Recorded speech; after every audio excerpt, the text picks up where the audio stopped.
Oh. Wayne's World! Wayne's World! Party time! Welcome to the Honest Wargamer. I'm your host, Rob, and we're live in High Wycombe at Bloodshed in the Shire 2019, the first event of its kind in the world.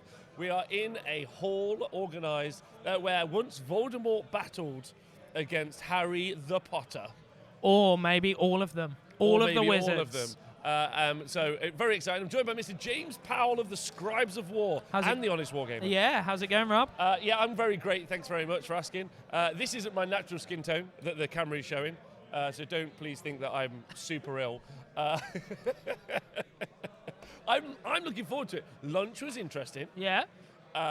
Which is, I think, a fair response. Yeah, but it was good. But it was also good. And now we're seeing round 2 hot up. So, you know, people have had their first round bunny plays. Yeah. Now they got to play someone who might be having an interesting game too. Yeah. We've got some big names here at the event. Most importantly, I've got Alex from the Mancunian Carnage is here. Probably the biggest name at the event. I would say so. I would say so. Everyone knows him. Everyone wants to be him. Yeah. No one wants to drink with him.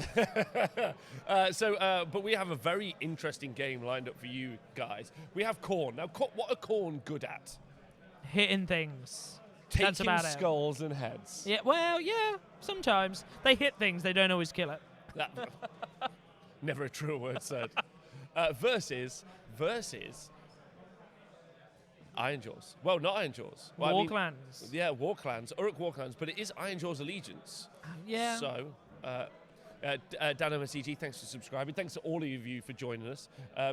We've got 2 armies that like a dust-up, play in a dust-up, and there are 8 objectives on the board. Yes. So there's lots to play around as well. And one of my hot picks, I've been thrilled that we've got this man on the stream. I've been very much looking forward to watching Leo play. Yep. So it's Leo with his Uruk War clans. Let's get to that tabletop. Leo with his Uruk War clans versus Lewis with his Blades of Khorne. Now, I am hyped to see these 2 armies play against each other realistically. I don't know much about Lewis, and that's not to say he isn't brilliant at Warhammer, but we did an interview with Leo when we talked about the War Clans book. Yep. And he's got a very defensive build. They still haven't deployed yet, but as you can see, we can talk about the scenario. We'll talk about the scenario right away. So here you can see 8 objectives in Scorched Earth. Now, you can burn any of these objectives after battle round 2. Yep. Is that correct? Let me double check that. Yes. Yes. Yeah, because you can't burn them round 1. Pardon me? You can't burn them round 1. Can't burn them round 1. That'd make a really boring game. Yes. Like it used to be. And as you can see, here are the deployment. You start 24 inches apart. Yep. So there's lots of room for maneuver here, and it's very interesting. Do you like this scenario? Yeah, it's an interesting one, I think. And I think sometimes you see these sorts of ones in packs because people are generally really pushing for a major, whereas some other people can play for that minor and just tank up. So sometimes it separates people and makes a kind of a better matchup game 3 sometimes. I like the combo. So last game we obviously saw total commitment, so no deep striking allowed. Yep. Really tough on Stormcast. This, or any other army that's got deep striking or that they can use, this is all about these back plays. Yep. Here, loads of room potentially to take off the board. There's Leo sat down now, concentrating, getting ready. Leo, an ice cold golem. Of raw intellect, using Ironjawz, which is weird because most destruction players can't read, so it's odd. It's odd that he is electing to do that. Can any destruction players read? No destruction players. None. Okay. No, so do you think he's lost the ability to read now he plays? Yeah, I've actually heard that the More Tribes Battle Tome is actually a pop-up book, just to make it much easier. That would be amazing. If anyone from Games Workshop... Sorry, do you mean amorsing? Amorsing, yes. Anyone from Games Workshop listening, yeah, if it's not a pop-up I'm going to talk about that on Monday. I enjoyed that joke so much. So you can see, by the way, I used your little little identifiers. So there. Oh, look at that! Yeah, there we go. So Didn't realise they were coming in. We've seen a weird knob shaman been deployed for Leo at the back of the board there. So should we talk about the lists? Yes, let's do it. Let's talk about the lists and why these two armies may well be battling against each other. So Lewis Swan, that is his name, and he has got a Khorne army with the slaughter host Gortide. Gortide makes everyone faster, right? Yeah, I think so. Let's... Makes them quicker, makes them stronger is another turn. Gortide, I believe, is the army of Khorgus Khul, right? It is the army of Khorgus Khul. Yeah, when he initially tried to fight back the Stormcasters, they liberated the realm gates. There's that war chanter already gone down. Leo's got a really cool metallic paint scheme to his army as well. So yeah, the Gortide got tireless conquerors, so you can reroll wound rolls of attacks made by weapons. So as long as they're within 12 inches of an objective, so super cool on a map where there's a lot of objectives. Almost too many. Yeah. Almost too many. Would make sense. And the command ability, so they can, during their movement phase, they can make a remove. They can use a Gortide Blood Reaver or Blood Warrior unit wholly within 16 inches of a friendly model with the command ability. So yeah, makes them super fast. Parade of Pain, thank you very much for subscribing. Appreciate all of you for being here. Let us know where you're watching from and who you're rooting for. Thank you to everyone who subscribes and helps us support the show. We're actually seeing the Dark Feast Battalion currently be deployed because that's in there. So we've got a Blood Secrator, we've got a Slaughter Priest, we've got a Slaughter Priest, another Slaughter Priest. So these are the best units in that Khorne book. They're basically 3 cast wizards for 100 points. Yep. You cast a prayer, you cast a book prayer, and then you cast a judgment. And he has got all the judgments as well. He's got Hexcore Skulls and the Wrath Axe. He's then got 5 Blood Warriors, 40 Blood Reavers, 10 Blood Reavers and another 10 Blood Reavers, and he's got those 10 Wrathmongers on the tabletop as well, and he's got 2 battalions, Dark Feast, Gore Pilgrims. That's going to give him a 4-drop army, so he gets a choice on whether or not he goes first versus Leo's terrifying Warclan Ironjawz army. Yeah? So you'd be more scared of the Warclans, would you? There's too many wounds on the board now. Let's have a look at the difference between just that. So there's 152 wounds on the board for Lewis, but most of it's got a 5 or 6 plus save. Yep. Yeah, very little of it has got, whereas Leo's army has got 155 wounds, so the same, but, and this is really, really important, most of it's got a 4-up save. Yeah, which is big. It's really, really big. Really, really strong. Also, almost everything in Lewis's army does damage 1. Yep. A lot of attacks in some cases. Wrathmongers, the Gorpil, I'm going to name them in a minute. They are called Blood Reavers. Blood Reavers, a lot of attacks. However, those units of Uruk Ardboys also they start off with 2 attacks. They can get a 3rd attack once per battle, but they get +1 damage. So they're doing 2 damage apiece for every attack versus that's if the War Chanter buff goes on them versus that 1 damage. So there's just so much more. Twitch Village Idiot, thank you for subscribing. There you Appreciate go. that loads. Very nice here. Okay. So we have seen deployed for Leo, we have 2 War Chanters have gone down here, so they are going to be buffing one of those 2 units. And the units that he's got to buff are 6 Gore Grunters. Let me tell you. Love those pigs. I love those pigs. This is Babe in the City.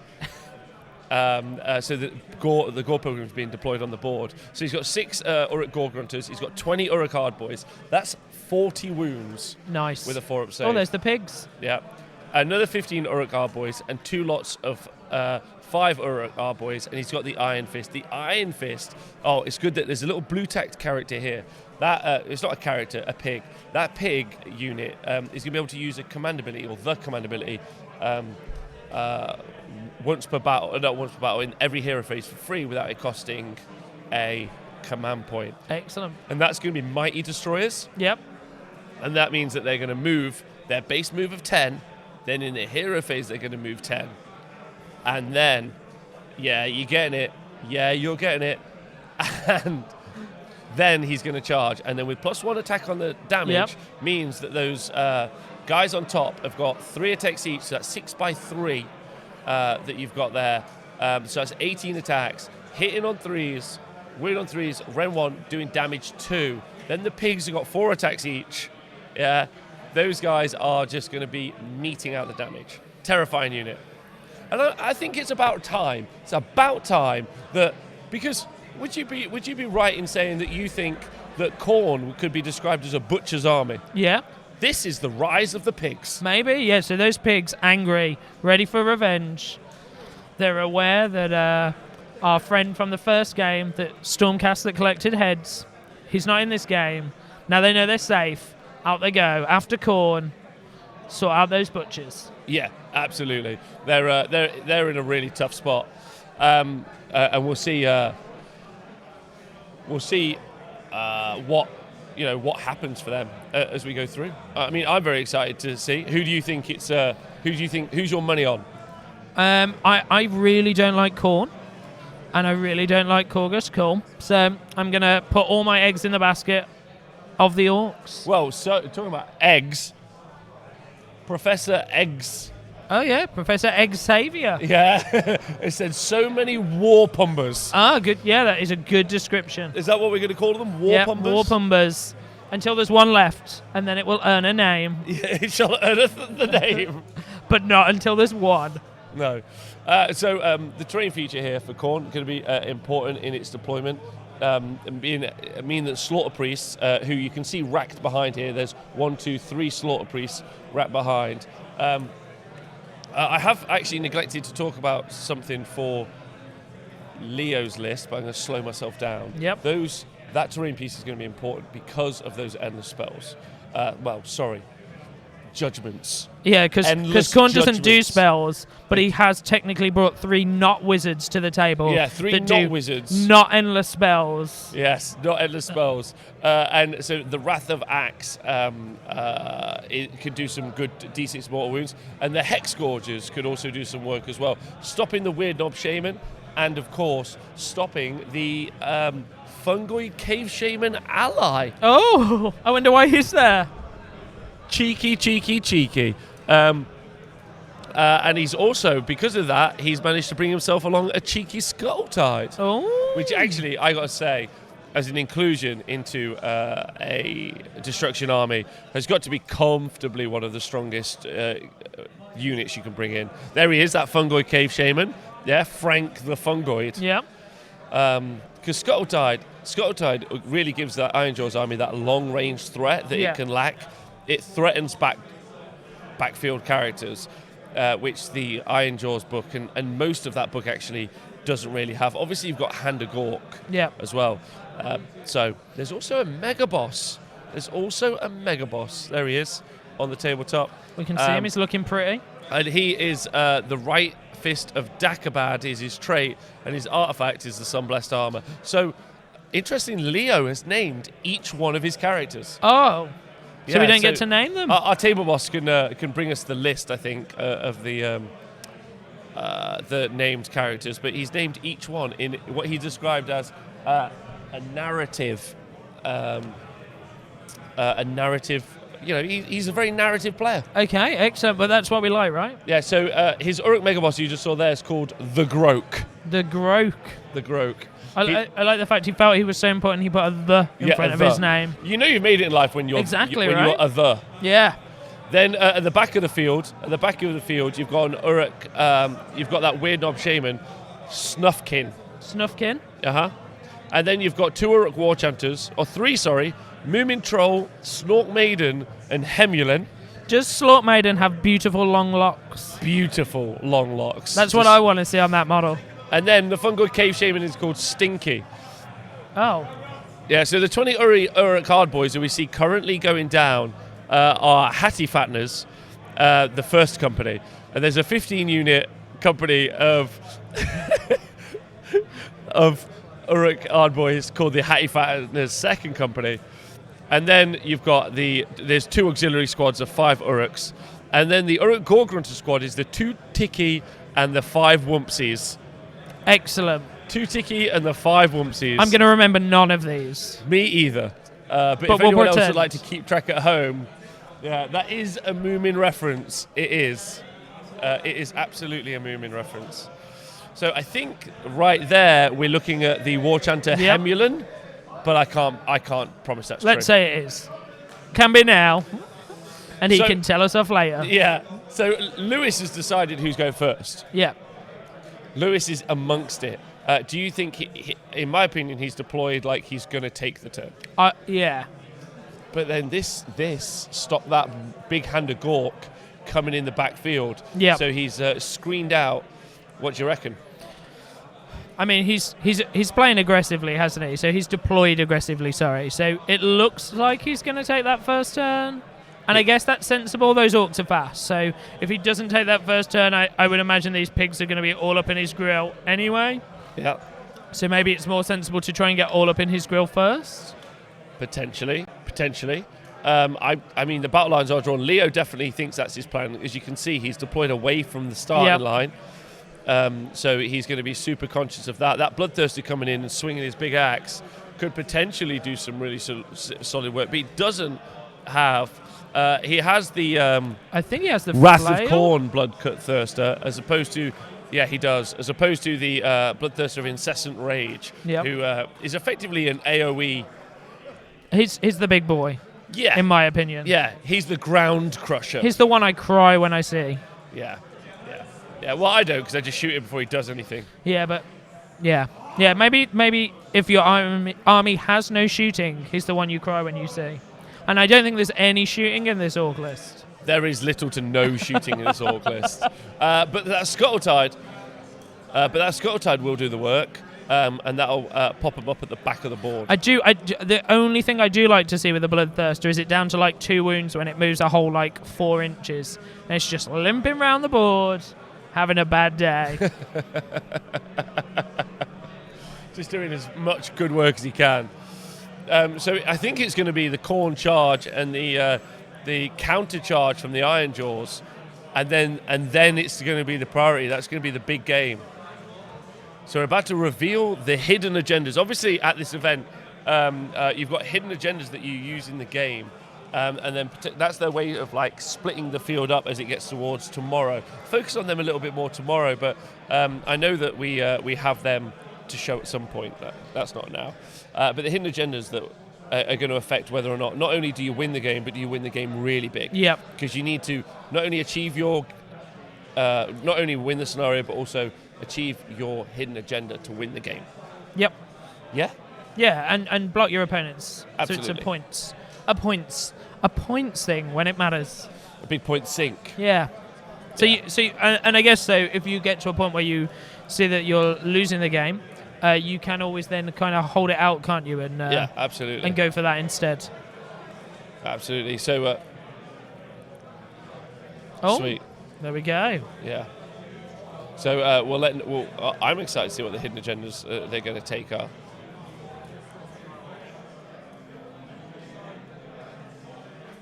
So we just... Oh, there we go.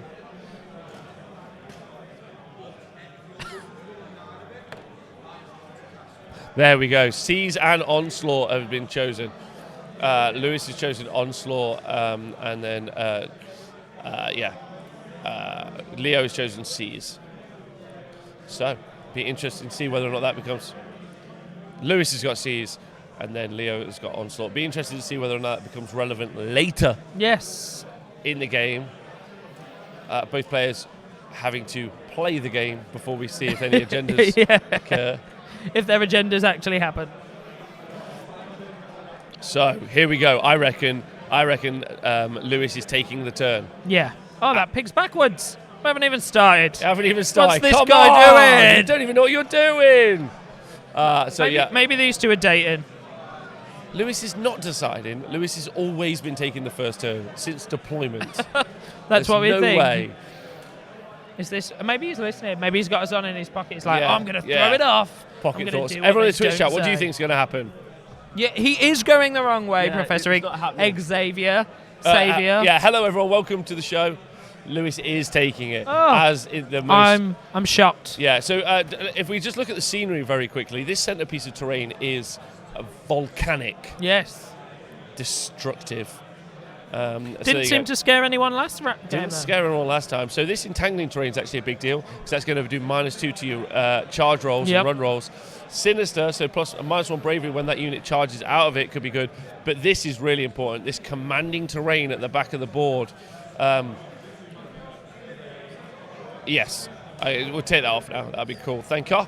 So that might make all the difference. That mystical at the back isn't going to benefit anyone. Deadly isn't going to benefit anyone as well. So really that commanding plus the volcanic is going to be the difference in the game. So Lewis has decided he's going first. He's obviously going to have his non-hero phase. Yeah. Khorne not liking to have their hero phase. Yet they'll cast 3 spells. Whoa! 9, sorry. Not a spell. It's a prayer. It's a prayer. It's a prayer. A prayer to Khorne. A prayer with a model, like an endless spell. That's not an endless spell. Because It's Khorne not doesn't like that. spells. No, that's not. They're not even prayers. They're judgments. Oh, sorry. Come on. It's my Khorne knowledge failing me. Yeah, 1 judgment, please. Because he's a boring army. Yeah, Khorne army's famous for being so judgy. Yes. Yeah, what are you being so judgy for? So that's the composition. So there are the blood. So they're the priests. They're the slaughter priests. So just had the +1 to hit prayer. Yes. Cast on that unit of blood reavers. Yep. I think it's a lot of blood reavers. it's 40. It's a lot of blood reavers. So he rolled a 1. So it does not go off, and he takes a mortal wound. Takes But wounds to he's within himself. range of this, so he should be able to re-roll it, I think. But we'll double check that. Yeah. So you used to be able to roll from Gore Pilgrims, but you can't anymore. No, he just took 3 mortal wounds. That's going to put you on tilt. That first dice roll being a 1 and taking. So then the other slaughter priest is going to do a prayer and heal him, or try to. So then he's also rolled a 1 and has also taken D3 mortal wounds, and he's taken the maximum 3. So far, it seems Khorne does not really care. Where they're less slaughter priests, they're more slaughter failures. Do you know what the problem is? Maybe our descriptions just made him realise that maybe it's magic. Yeah. And now he's pissed off. Yeah, exactly. Well, to be honest, the army that's probably going to do the least well at this event and venue is going to be a Khorne army. They're adverse to magic, and this being Harry Potter Hall. Yes, that's true. HBH.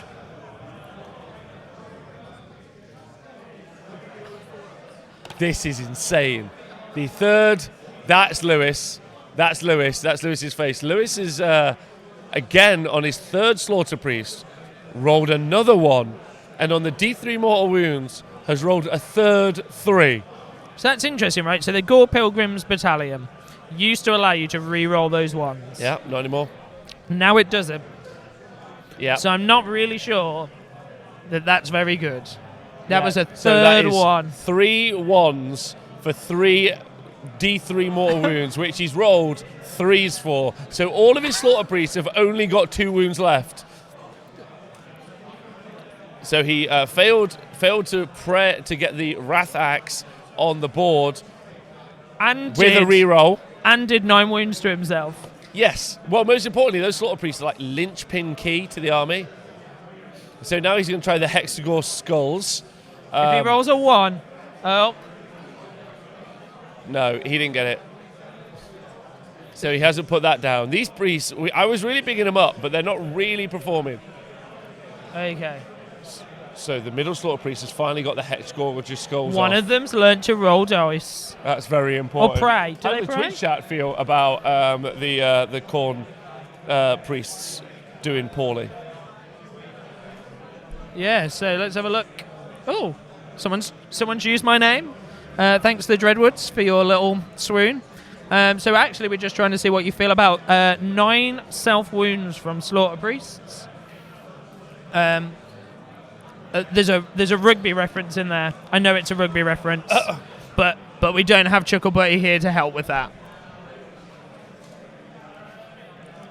It would probably be worth selling corn dice. So what's really interesting about this, the Hexagorge has gone out there, thanks Scrivo, is, as was rightly pointed out in the chat, that Fungoid Cave Shaman is now devastating because he now can just get cast behind here, coming out of a terrain feature, and then just kill one of those slaughter priest. If the priority roll doesn't even go Leo's way, just kill the other slaughter priest. Yeah.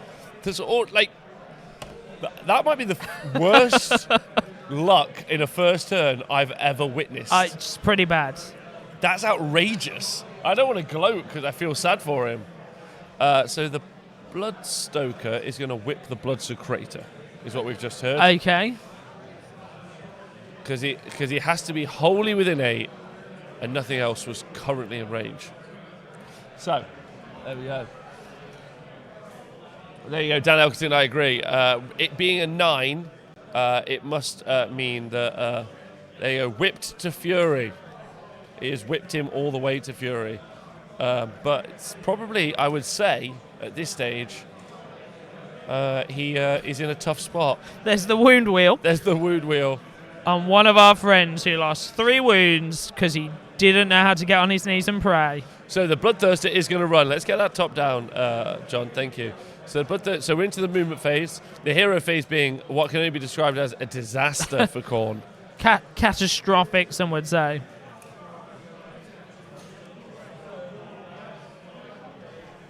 So the Bloodsecrator is now moving to get within range of the Blood Reavers. The Blood Reavers.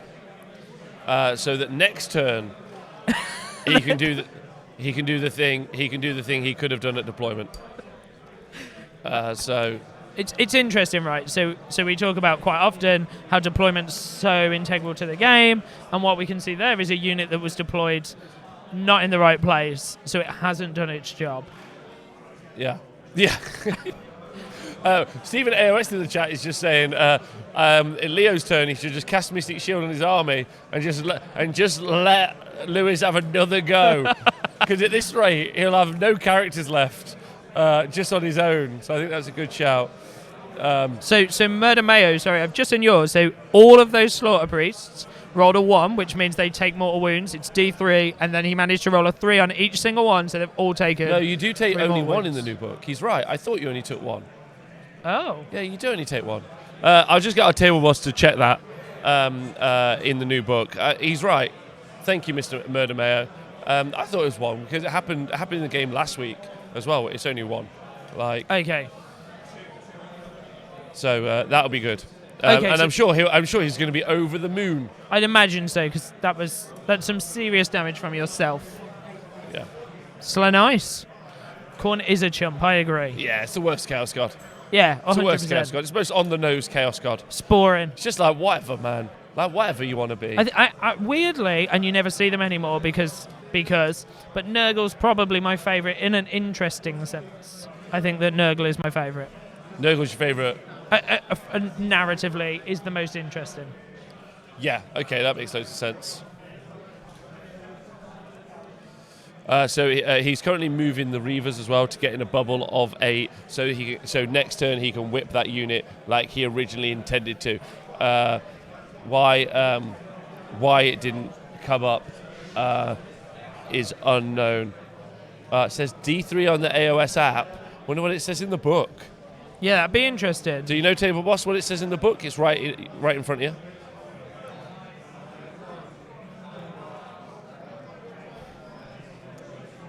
you. Stephen, so you said, so if Slaanesh had just done that damage to himself, they'd be summoning another 2 Slaughter Priests. It's probably true, but they like magic, so there's no Slaughter Priests. Yeah, exactly. They love magic. It's their favourite thing. Oh, the book says D3 too. There we go. See, so it's D3. It's D3, ladies and gentlemen. I've had been on an emotional roller coaster. That's an upsetting thing for our Khorne player. What I like is we asked him to Lewis. check. Yeah. Yep. Lewis is like, what? It might only be 1. It might be 1. I might only have taken 3 down. The heartbreak I'm suffering through right now. Knows no. It depends on what you're trying to pray for, basically.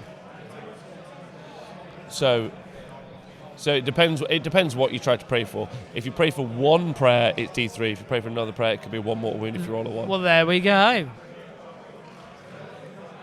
Oh, 2 of them. Oh, they've only got 2.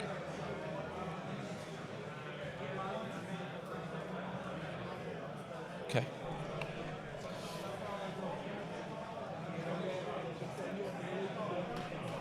So, what do we think is going to happen because it looks like we thought Lewis was going to pile forward, and now he is not. Well, I think that might be some deployment issues. I think that this. You do know the thing you get to control though is your own deployment. Really? I wasn't aware.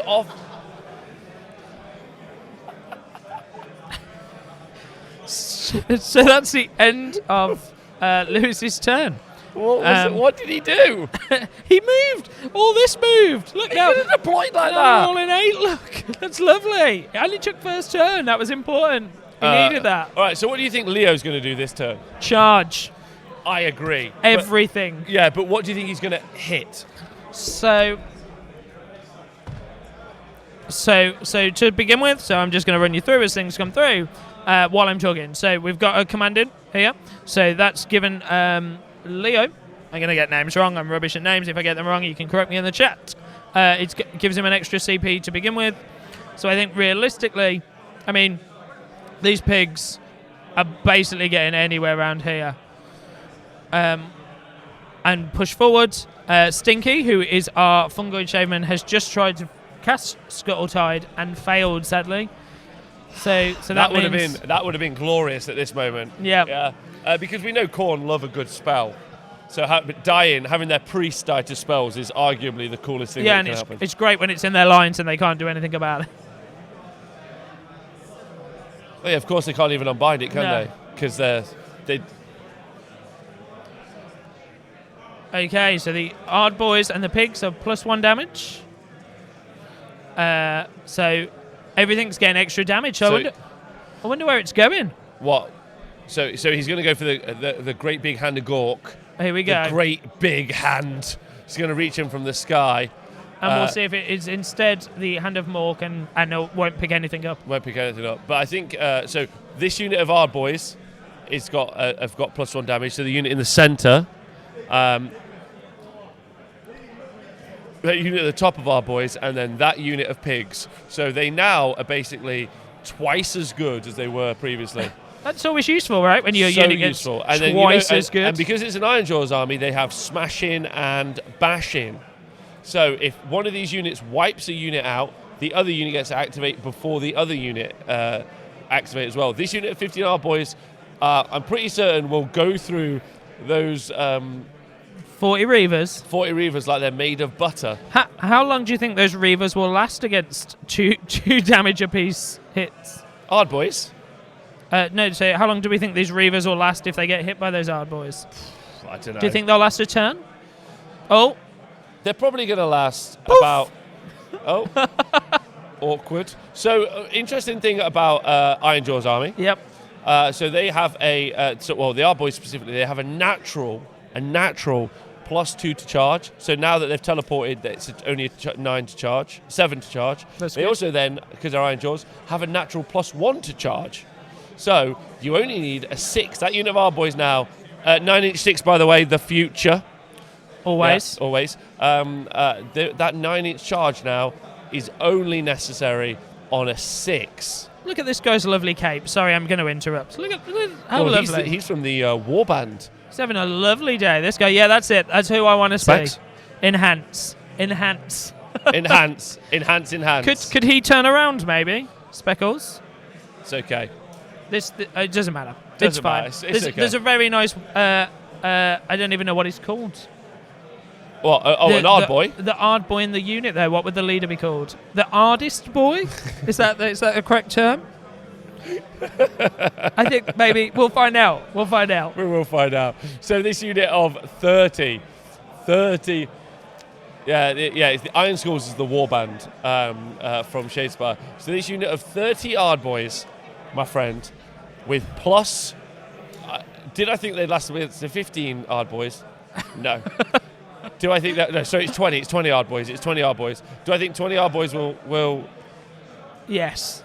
I don't think they're lasting long. And so the battle shock on those Reavers is going to be horrific unless he wastes. Then they're going to be dead. Yeah. He's going to waste them. Yeah, this is going to be... But it'd been interesting, right? Because if that... the guy with the whip, I'm not going to pretend I remember his name. If he'd have been in order to whip those straight away, they wouldn't have been where they are now. Couldn't agree with you more. Couldn't agree with you more. Listen, that unit of Reavers is deader than VHS. So the other unit of Hard Boys is spending a command point. As you can see, Leo is sat on 4 CP at the start of the game. So what he's doing is he's doing his Mighty Destroyers, which is going to allow him to make a movement. And there you go, being super precise. Lovely. So make a movement for free before... This is still the hero phase. Yeah. Before the movement phase, so then they'll get another 5-inch move. So they'll be there. And then they'll charge. They also do +1 damage. So currently, you've got 40 attacks coming out of the Hard Boys at the top. Yeah. Threes. Rend 1, damage 2. And then you've got another 20. They're going to do the same. Oh no, we've had a base astrophy. It's all right. He's chilling. That one's gone for lunch. His base will do his work. It's fine. They don't need that orc. He can go for lunch. And then this unit of 6, I imagine he's gonna spend a CP to move them as well. But no, they get a free Mighty Destroyers. Yes, because they have blue tack. Yeah, of course. Then they're gonna move 10, and then they're gonna charge. So this is, I think, now I've read the pop-up book of Orc Destruction. Good. I know that they call this the crumping time. Okay. Yeah. El La de Crumping. Excellent. Yeah, so. Do you think they eat crumpets at the end of that? Do you need crumpets? There's always time for a crumpet. Couldn't be truer. If anyone would like to deliver Battle plan crumpets. is total conquest. Just double check that with our table boss in a moment. Scorched Earth. It's Scorched Earth. In fact, actually, if I could just get my, it's fine. That's not meant to be there. If I could just have my Nightbot wizard update it so Nightbot tells everyone every 10 minutes what the battle plan is, that'd be sweet. Thank you so much. So here we go. So we're just waiting to see some charge rolls, I guess. Oh no, because movement hasn't happened. No, we're seeing movement now. Yeah. We're seeing movement. That's what we're seeing. We're going to see movement. And that's always nice to see, someone helping someone move their models. Movement phase run. Yes, because he knows that unit's going to smash them. So he's creating a screen. He's created a screen. Where's the Uruk Mega Boss? Oh my God! Do you know what the Khorne army also doesn't have? Boss. Any teleporting. It's always good, right? Teleporting, useful in a game. With you, this Mega Boss is just going to be Sir Crumps-a-lot at the back in case that Bloodthirster comes over. So what do you reckon? Mega Boss versus Bloodthirster. Who's going to win? Yeah, who's going to win that fight? Yeah, Mega Boss every time. Yeah. Every time. Is he cheaper? Yes. Is he better? Yes. Is he a nicer model? They just don't know what to do with Bloodthirsters game design wise. They're the most killy things in the game. They're a Bloodthirster of Khorne. You're like, sweet. They're like, but they're worse than. But they're 280 points. You just keep listing things they're worse than. You're like, why? You're the Exalted of Khorne. Come on. But do you know what? It's because Khorne doesn't know what to do with them. What? Khorne doesn't know what to do with them. Yeah, Khorne doesn't make enough of an effort, I don't think, no. with the Bloodthirsters. He's not bothered if things die there, right? Because his own can die, people's can die, everything can die. He doesn't care. So maybe that's a problem. So if you were... okay, so our Grot Shaman, Stinky, has ran back to his dank hold in this top left-hand corner here. Oh, our Mega Bosses are walking forward, running forward. Oh. Our Mega Boss ran 6, keen as all hell. I think the thing he's upset about is that there might be nothing left to kill by the time he gets there. And maybe he heard you say he could take a Bloodthirster. He's all over it. Pardon me?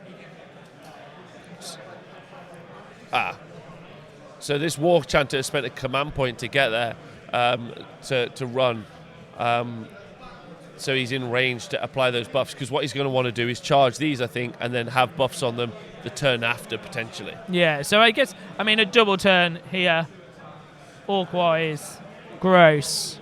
Yeah, absolutely. There he is, Stinky. He's hiding. He's gone back to the dank hold. He's having a lovely day, though, I reckon. He's in the swamp. He's refusing not to move.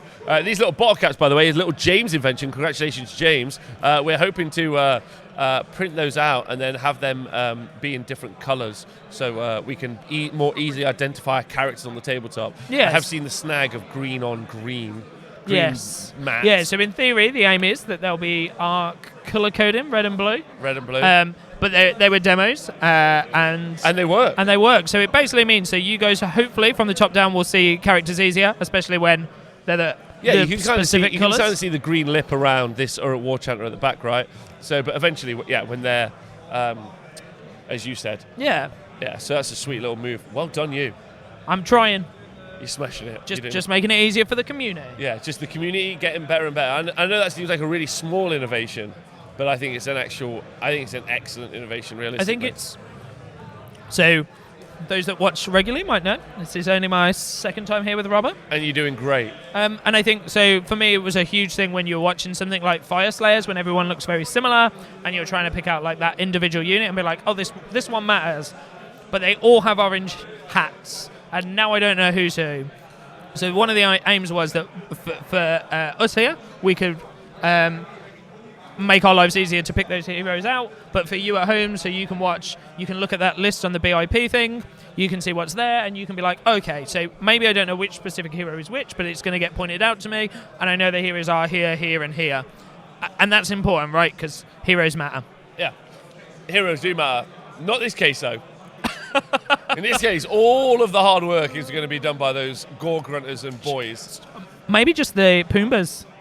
Pumbas? Just the Pumbas. Let me tell you. Not the Riders, just the Pumbas. So, interestingly, I love the interaction that some of the Khorne stuff has. Right, it didn't keep some of it. The Wrathmonger change really upset me. But this unit of Blood Warriors is a great shout because they die after death. Oh, so let's go to that top down. So a four to charge with the at the top. No, with the Pumbas. Yeah, so he had to spend a CP to re-roll it. This is the unit at the top. So he's rolled an 11. He's rolled an 11, and it looks like he's going to try and nuke that unit at the back. Well, so because there's an objective here as well. Yes. So what he's going to try and do, I think, is get both at the same time. Yeah, now don't forget, because the Blood Crater is planted, this unit in the centre here of Blood Reavers is immune to battle shock. Okay. So they're safe as ours is, as you would say. But I think you're going to see him. What Leo's doing is not giving him the treat proffered. Instead, he's just gaining it. He's also splitting up the Khorne army as well. The Khorne army now can't go in that direction. Yeah, because it needs to deal. But I think he's just going to loop around. There you go. And he's going to put a bunch of them in combat there. So he's going to get the twofer, I think this is called. You go down to the supermarket and you think, what do I want? 2 units for 1? Yes, please. Why not? Why not? Now, obviously, that would be harder to do if they weren't double damage. That's Leo. Look at that cold-faced assassin killer. He fears nothing, and most of all, swampy grassland. So, Gammy in the chat. What a good-looking man. Excited to see you at CanCon, my love. Happy there. Wargaming Dad, no, it doesn't give battle immunity anymore. What? I'm not listening to the chat anymore. Not after earlier. We are checking that rule. Don't believe you. The Wargaming Why would you take that away? Maybe I'll believe you. I'm going to believe you. Rob's going to check it. And we're going to see what happens, because otherwise I think the Blood Reavers are running. No, they've taken it away, and now I don't know. I think I know any rules anymore. It's like the 9th Khorne book they've released. Yeah. 9th? I thought it was the 27th. It's only the 3rd. I thought I counted 27. Oh, and the other unit's charged. Thanks so much, by the way. Oh, it's still the same 20. Oh, that took a while. Sorry. That unit in Blood Reavers, by the way, is Caputa. Caputa. There's not that many into them. So, yeah. Well, I mean, it's 2 attacks each. We'll see. We'll see, shall we? 2 damage apiece is a lot. I mean, 2 damage apiece when you've got 1 wound. And no save. No save because there are 6 up and Rem 1. Yeah. So the Pumbas are definitely going to be in on that, I think. Let's see top down. Here we go. They've rolled an 8, and then they get +1. So there they are, into those Blood Warriors. I think they're going to be trying to avoid staying out of 3 inches here of the Bloodthirster. So smashing and bashing. Because definitely I think what he's going to do is, like, my friend, we might see this army just go through A lot. The priority role here is going to be vital. Yes. Vital. But only for how long you guys are going to get to hang out with us today. Yeah. Because there may not be much longer left, realistically. So we'll see. Devastating. Interestingly, one of the most famous Ironjawz players in the world, Mr. Chris Tomlin, is playing in a Uruk civil war, 90 feet away from me. So I'm excited to see how that's going as well. Yeah. Yeah. Absolutely. I imagine in a minute we're going to see all the dice rolls and lots of models removed. Okay, ladies and gentlemen, we're in the combat phase, or as I like to call it, the Ironjawz phase. Khorne is like, what? Where's my army? Okay, so the Ard boys are going first over here. So Let's go, Ard boys. yeah, and they're going to hit a lot of things. We got a lot of things. I don't think we've had the war activated, but I'll double check that with our table boss. Have we had the war activated? We'll double check that. So a dice tray's gone down on the table. I'm guessing that's to help him manage all that. Yeah, helping. It's going to be rolling for the next 10 minutes. So 4 guys have gone into the back unit. Yeah, so that's all they need. So 6 saves at -1. So they are all dead. Yeah. Not bad start. So we'll see this unit. We'll see that unit there. Okay, that was from 4 of them. Ard boys, by the way, Leo, a huge proponent of Ard boys over brutes. Yep. He just thinks that they're. So the other unit's taking 26 attacks into this unit of Reavers in the centre. And then obviously, because he's wiped out a unit, he's going to get to activate Smashing and Bashing. So that unit of pigs at the bottom is going to get to activate before his opponent gets to activate. Gotta love that rule. I do like it. I do like it. I like it less now that Ironjawz are genuinely terrifying. Yes. But I also think that's what they should be. Yeah, but I also like the idea. So how does that rule work? So these guys have killed a unit, right? And they're really excited. So do they just shout to that unit? And they're like, we killed something, your turn. Yeah, that's how it works. Murder Mayo, thanks for subscribing, by the way. Appreciate that loads. So 20 damage has been done into those Reavers, which is from 10 attacks going through, which is fine.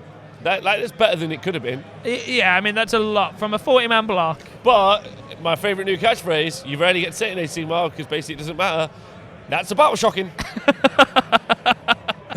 Unless a command point spent. Well, Has yeah, he got there's a a command command point point there left? on the Blood Secretor. He could spend it, and I think the Blades of Khorne army has got 3 CP. Okay. So he's got the ability to make them immune to battle shock. He probably should.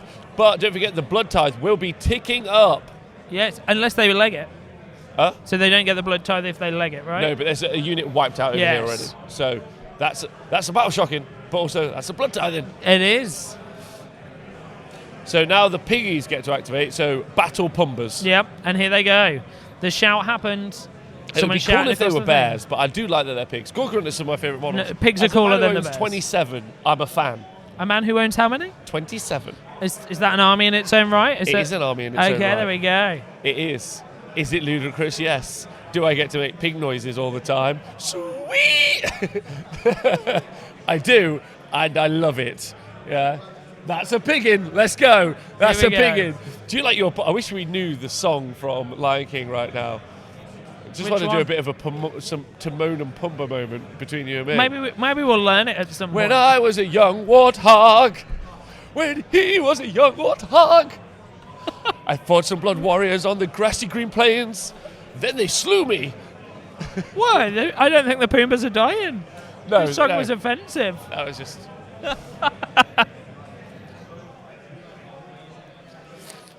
So you're going to see all of these blood warriors, by the way. So that's what he's fighting. I think they're gonna be dust. But they get to fight when they die? Yeah, the pigs also. They're all dead. From only 2 pigs. There you go. So that line of dudes there is dead. So so that's that squad, and there is also a squad of Blood Warriors. So it looks like what I think Leo's trying to do is just trying to reduce how many units are on the board. Yeah. So some Reavers there have died, but I think there's some Wrathmongers yeah, there. There's some Reavers there, and then from these 2 pigs, he killed all the Reavers. These 4 pigs are going to go to the Blood Warriors and activate against those. Yeah. Someone save that sound, please. No. It means no worries for the rest of your current days. My personal favourite is Professor Xavier, who's been on fire this afternoon, with Hakuna Machopper.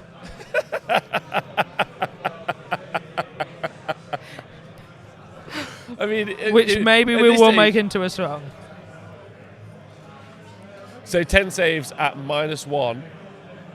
And then a bunch more saves at -0. But the -0 is currently doing D3 damage because they charged. Yep.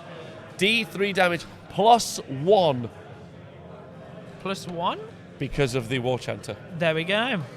So a lot of damage. And each Blood Warrior is 2 wounds or 3? Someone asked how do you screen versus it, but it's very easy. You do put screens up. There currently hasn't been any screens put on the board. These units don't fly in any way, shape, or form. So, like, the only issue, so the unit here of Reavers could have been stretched out way longer. Let's also not forget that Lewis also absolutely took the first turn. Yeah.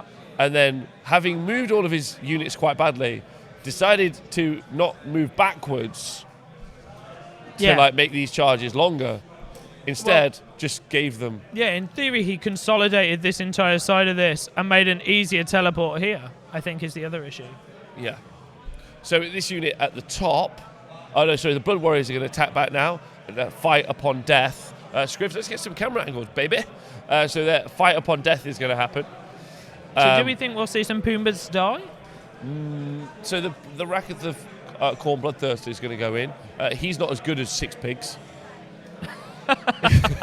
Is he as good as 2? He might be as good as 3. Okay. Might be as good as 3. So it's unlikely. But the Blood Warriors are going to go in and do a little bit of damage, I think, and do some. As you see, 2 wounds already on those pigs there as well. But I would argue that definitely what Leo wants is all these units to just be away from the centre, because what he's want to do, if we go back to the top down a sec, he's going to punch through with this unit into there, and then that's game. So all this goes down, deals with the pigs, and then that goes through in that direction. So he's effectively dragging his opponent's army away from this centre line to attack. And as you can see, he's protected there. It's a classic pincer movement. It is. It's a classic pincer move, and it's really nice watching Leo use that board space to produce that.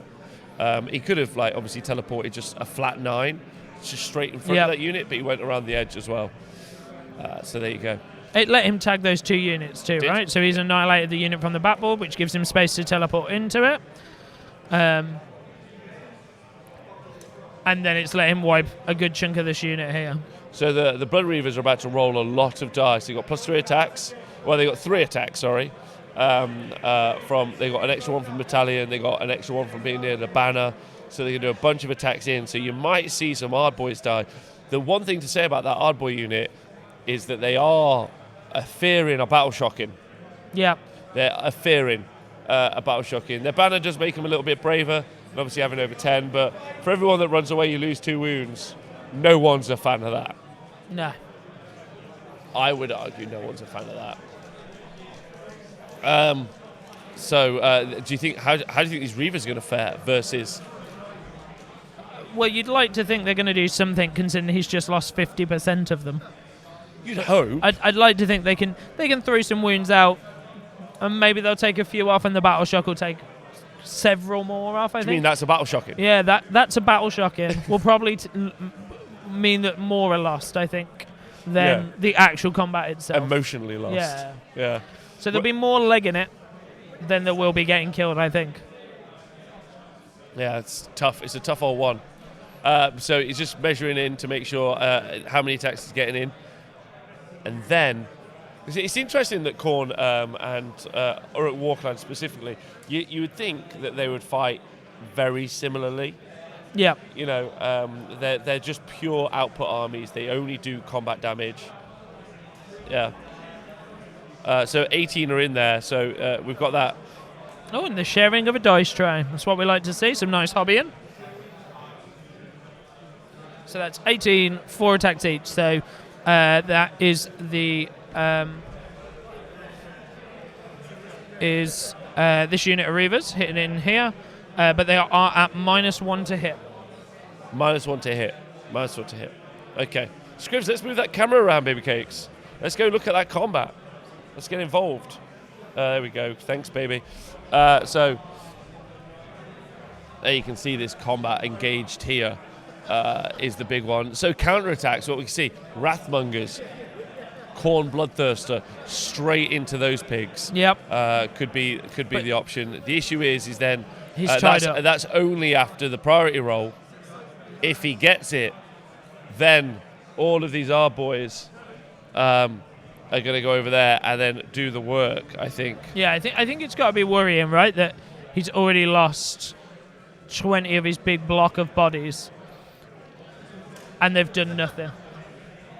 And whatever they output now is basically probably, especially if he loses this priority roll, whatever they output now is basically what that 40-man block's done for the whole game. Yeah, that's all they've done. Yeah. That's all they've done.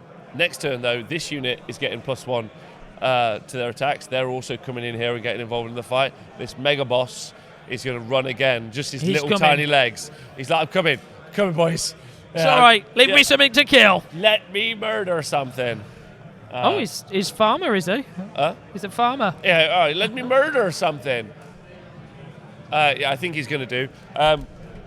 So I think that's where we're going now, and I think that's what we're going to see.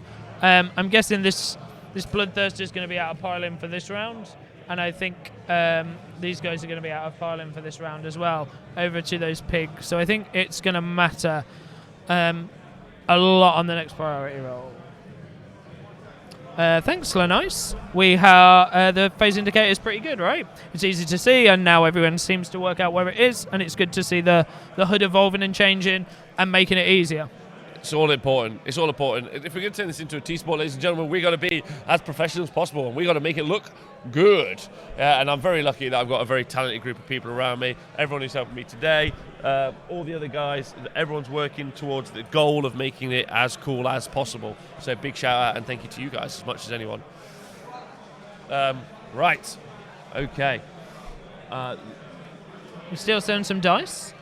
And yeah, they're still going to be powering through these combats. Powering through. See if any orcs die and then so for anyone that's just joined us, what you might find is that what we think is that these Reavers are probably going to kill less Arm Boys than the Arm Boys are going to lose to Battle Shark. So some will die and more will run. And yes, so the terrain tickets are there, obviously, because it makes your lives easier, but it also makes our lives easier. So this is my second time here doing this with Rob, and sometimes it's hard to work out, watching the game, what's going on with that terrain and why it would affect the game. So they're there to help you, to help us. And it also, the more you're learning about the game, it allows you to kind of learn those rules while we talk about them and talk about what they do. Yeah. Also watching good players play helps you learn way better, right? I've always thought that. Yeah. Oh, there they are. Look at that. Just in time. Thank you so much. Magic. Everyone just hanging around that. This deadly terrain could come into effect, but not particularly. There's too many wounds inside those pigs. That's what the Ironjawz army is going to do so well. Yeah, it's going to be terrifying. So have we heard about the damage that's come back from the Reavers? A whole 3. 3 damage? 3 hard boys dead. That's 6 damage. They are 2 wounds each. Okay, so 6 damage, 3 dead hard boys, I believe. Right, so now we're into that's a battle shocking, although I think maybe this unit of Wrathmongers have been able to pile in. Yeah, I think so. They're going to get a couple in, right? Yeah, so they're going to be able to pile in and do some damage. Oh my goodness. Poor Blood Reavers. Poor Poombas. Yeah, I mean, the Pumbas are going to be fine. Yeah, Rest but Mungers will do. I want the Pumbas to win. Oh, so you're all about piggies. I'm and all power. about the war clans in this game. Yeah, same. I understand that. Not a Khorne fan. Don't like Khorne. Yeah, me either. If there's anyone out there rooting for Khorne, tough luck. Yeah, you've we're got not on biased your side. commentators right now. Let us know what you think. Paul Bastian, how you doing, you big gorgeous man? In the Twitch chat, let us know who you're rooting for. Are you rooting for Khorne or are you rooting for the Jaws, the big Jaws? It's really nice looking at their. What is the word I'm looking for? It's really nice to see that they've had that uptick in power. Whether or not it's too powerful, they're very strong, very scary on the tabletop. But it's nice to see, right? Isn't it? And things that almost kind of change with their books and evolve and get different. And it's cool to see that, I think. Yeah, absolutely. Yeah. So we're at the end of the round. Both players have scored 4 points. We've got the priority roll coming up. And it's worth pointing out that the Blood Reavers had a command point spent on them, so they did not battle shock. Oh, that's great news. That's great news. Did we lose? Oh, so here we go into the priority. Very exciting. The Piggies are Blues. Oh, Lewis, Blades of Khorne. No, so Blues got to be Blades of Khorne? Oh, they picked the wrong dice. Whole colour system. So it looks like so Ironjawz. So Ironjawz won. Yes. Ironjawz won the dice roll. And are they taking the turn? He grunted, smash him. I think that's as much conversation as we're getting from an Ironjawz player. Yeah, so with that priority roll, I think you're going to be in a really tough spot. Yeah, it's going to be a tough spot, I think, for that Blades of Khorne player to get anything out of this game now. If those pigs just charge forwards, just everything in that army is just knocking out so much damage. The War Chanters came forward last turn, but might not be in enough range to buff this unit. But there are going to be some units that are going to buff, and they're all going to come forward, and there's going to be a whole host of damage coming out, I imagine. So I think Cheese Dupree, I think I probably agree with you. So we will see shortly. Yeah, well, so we know that this game, it looks like it's definitely going to go towards Leo, De Boss Leo, as the overlay now says. But obviously there's another 90 or so people at this amazing venue and event looking to be the champion. And we're going to find out now from our man in the field, Johnny. He's going to let us know, is that right? I've nailed that. Smashed it. So nervous then. He's going to let us know what's happening at the rest of the tournament with all the other players. Over to you, Johnny. Hey, okay, here's your roving reporter Johnny here. I'm going to do my best to keep you updated on what's going on the lower tables. So on table 2, not that low in fact, we've got Clinton Lim with his Ironjawz playing Richie McCallie and his Gits. So Gits took the first turn, they consolidated their position. Ironjawz did what they do, ran in and smashed the first line of grots. The Gits took priority after that, and otherwise they're going to look at like the Ironjawz smashing them in an indecent assault. So they really need to get Geminids off, but I'll check in on that and see how they managed after that. On table 3, we have Alex Jones against Ben Murphy with his Legion of the Gash. But Alex, who's playing Skaven, he got to go first, cast Cogs, and Skitterleap the Warpnor over in front of Nagash. And then happened to manage to fail his charge, and following a reroll, failed that as well. So he stood there with his little ratty dick in his hand, and we'll see how that goes for him. So on table 6, we have James Tinsdale running Feck against Ben Sava and his Bone Splitters. Is this a grudge after the blackout match? Who knows? But we'll see. But there's been lots of shooting from the ruck, but not a ruck, but it is still kind of ruck. Took out the Zombie Lord on Dragon, and he's totally gone. Then the Rogue Idol charged into a bunch of ghouls, killed 21 out of the 30. So it's not looking great for Feck right now, but there is still time. We'll check in and see how that's going. On table 11, we have a Ross McGowan playing Slanesh against Mark Curtis with Bone Splitters. Interesting list.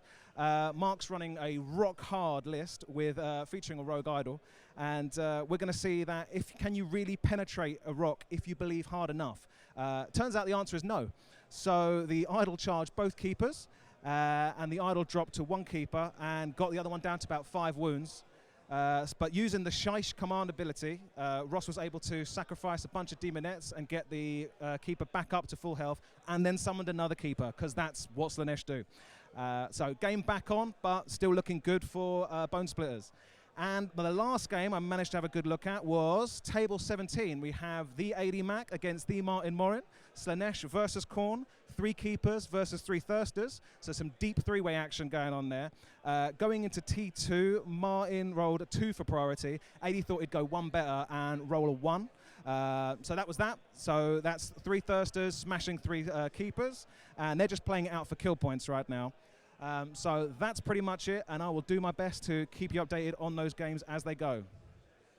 Back to you. Thank you so much, Johnny. Appreciate that loads. What a good-looking man. Yeah, There lovely. we go. And a nice. Oh, we're straight back to the action. So lots has apparently happened in the first turn. So we're back. So in the very first. There's a teleporting Megaboss. So you keep listening. So in the first turn, what happened? We saw Lewis take the first turn, sit his whole army back, waiting for the the charge, and then we saw this unit charge over this unit of our boys. Or they teleported, charged, wiped out 20 of these, who then kept a CP and made them immune to battle shot. They wiped out a unit back here as well, grabbing that objective. They wiped out a unit of Reavers here and 10 Blood Warriors. Priority roll then went to Leo, and then in Leo's first turn while we're away. So yeah, so our Mega Boss has come forward. He teleported. He's now here. He's moved in the command phase, and we've used a command point to fight in the hero phase. So this bunch of Ard boys is currently fighting here, all in the get me words out, all in the hero phase. So I'm guessing what he's hoping to do is kill all of these Reavers. However, they've only managed to kill 13 because they're not double damage anymore. They don't have that buff. Wow. So a pretty horrifying. Yeah, and I imagine there's maybe 7 Reavers left. Yeah. As a rough count. Yeah, so 7 left. So of 40 who've killed 3, they've killed a whole 3 Ard boys.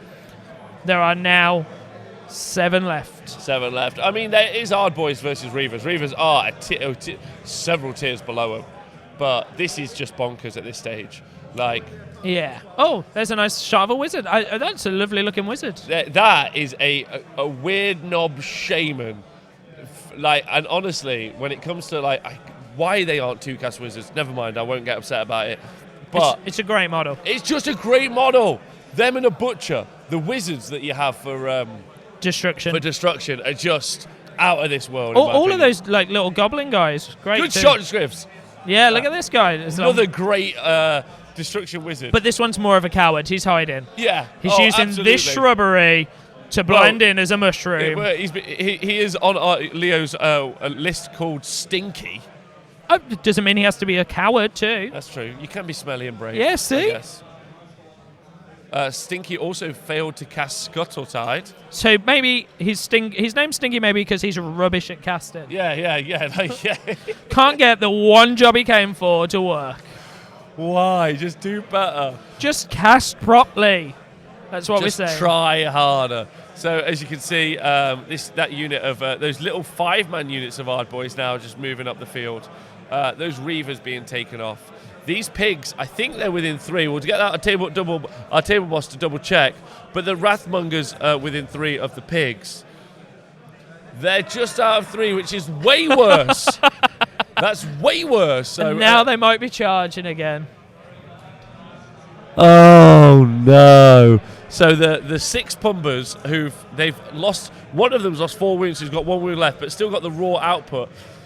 They are going to go into that Bloodthirster and the Wrathmongers. Yeah. But most importantly, they're going to go into this unit at the back first, and then Leo is going to scrap this objective and this objective and this objective, and he's going to be. What is the thing? When you don't come second, as I think Lewis might in this game. Yes. But you come above second. That's what Leo's gonna be. First. All the first. So do you know? So I think there's a sad turn to this game. We talked about it earlier. That Mega Boss, he's turned up. He's got his axe ready. He's gonna kill stuff. He got a nice name. I can't remember what his name was. Choppy McChopface. Well, the Mega Boss. Yeah, what was the is Mega called Boss? the Groke. The Groke. So he's Groke. come. He's brought his army. He's turned up. He's an orc, so he's got to prove he's the strongest. He's not going to kill anything because it's all dead. What do you call a group of orcs on top of pigs? Poombas. The porks. The pork. Like what you did there. I feel like he saved that for today. What? Sorry, there's a good question in the chat from Hawkeye159. What's the Blood Tithe up to? Oh, yes. Thank you, Table Boss. What's the Blood Tithe up to? We'll just check that for you. So the Blood Tithe is gone because it was used to stop and unbind the Scuttle Tide. So we'll just take back our earlier comments about Stinky. He just wasted all the Blood Tithe points. He's all right, but yeah, Khorne hates magic tons. So that is 15 more Ard Boys with +1 damage on them. They're going to go in. Now they'll have to travel around those Hex Gorgeous Skulls, who have rolled their test to stay on the board. Yeah. So that's nice. There aren't many wizards there, so it's fine. I'm not sure. I'm not sure they're doing anything other than blocking a bit of route. At this point, I mean, they're going to just have a leisurely stroll. Just say they carry pork choppers. Yes, Pete Pratt said they carry pork the porks choppers. and the pork choppers. I'll take that. Okay, well then it's... I still prefer a Kunama chopper. A Kunama chopper is a very good one. Well done. Here So we we're in go. the charge phase now, ladies and gentlemen. It's going on. Oh, so our boys don't have a buff this round. I don't think they need a buff. I think we've gone past the point. No, so those pigs are obviously looking for what they can charge. So he rolled a 4. So he actually, with the natural +1 that Ironjawz gets, so that's a 5. But he's not going to be able to get a lot in. Obviously, pile-ins are going to make a difference as well. So he's just going to be looking.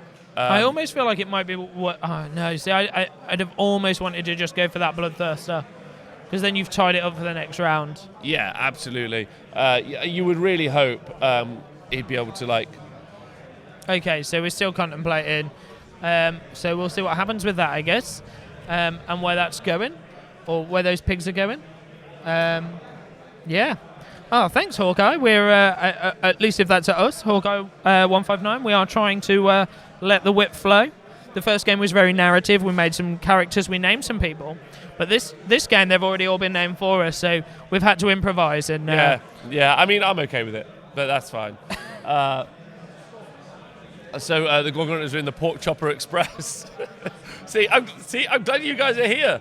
This is fun. This is what Saturdays are for. Saturdays at the tournament are always about the fun. Yes. Yeah, they're about the laughs. Obviously, we're both of these two players have already got 1 win under their belt, but you still have to do quite well for the next day. And even going into Sunday morning, sitting on 3 victories, you're like, oh, I'm great. I'm on 3 victories. And then you end up on table 2 and all the way down. So he's currently giving himself the choice here to attack the Bloodthirster at the bottom, so potentially he can just pile in 3 here and attack. That's the plan. And our boys have rolled a 12 for their charge, so wow. I think they're probably jogging. So with a 9 plus with their +3, so that gets them 12. That's the again we talked about off there. You and me talked about the power of War Scrolls, where their value is implanted inside the scroll. Yep. So that +2 to charge, which some people buy Geminids for, not Geminids, sorry, Chronomantic Cogs the end of spell for that. Now I know that's army wide, but those guys teleport, they got +2. Ironjawz, they get an extra 1, so +3. Yeah. Some people are taking not Tidecasters, but Gavriel Shorehart, or they're taking anything for those pluses. These guys are just in their War Scroll.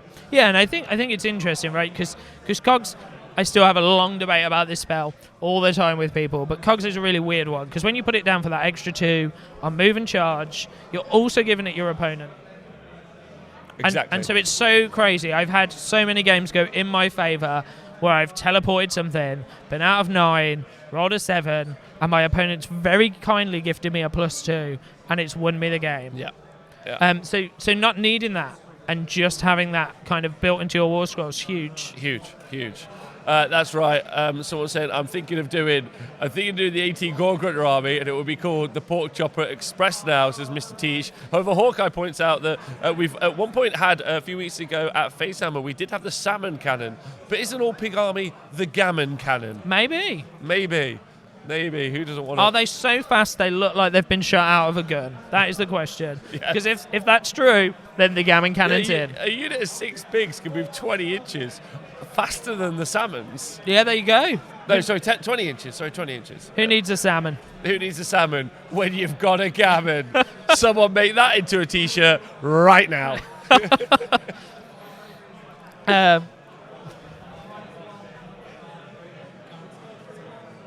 So start of the combat phase. The Ard boys at the top have got +1 to hit against those Reavers. Those Reavers are going to die, which means he's dead.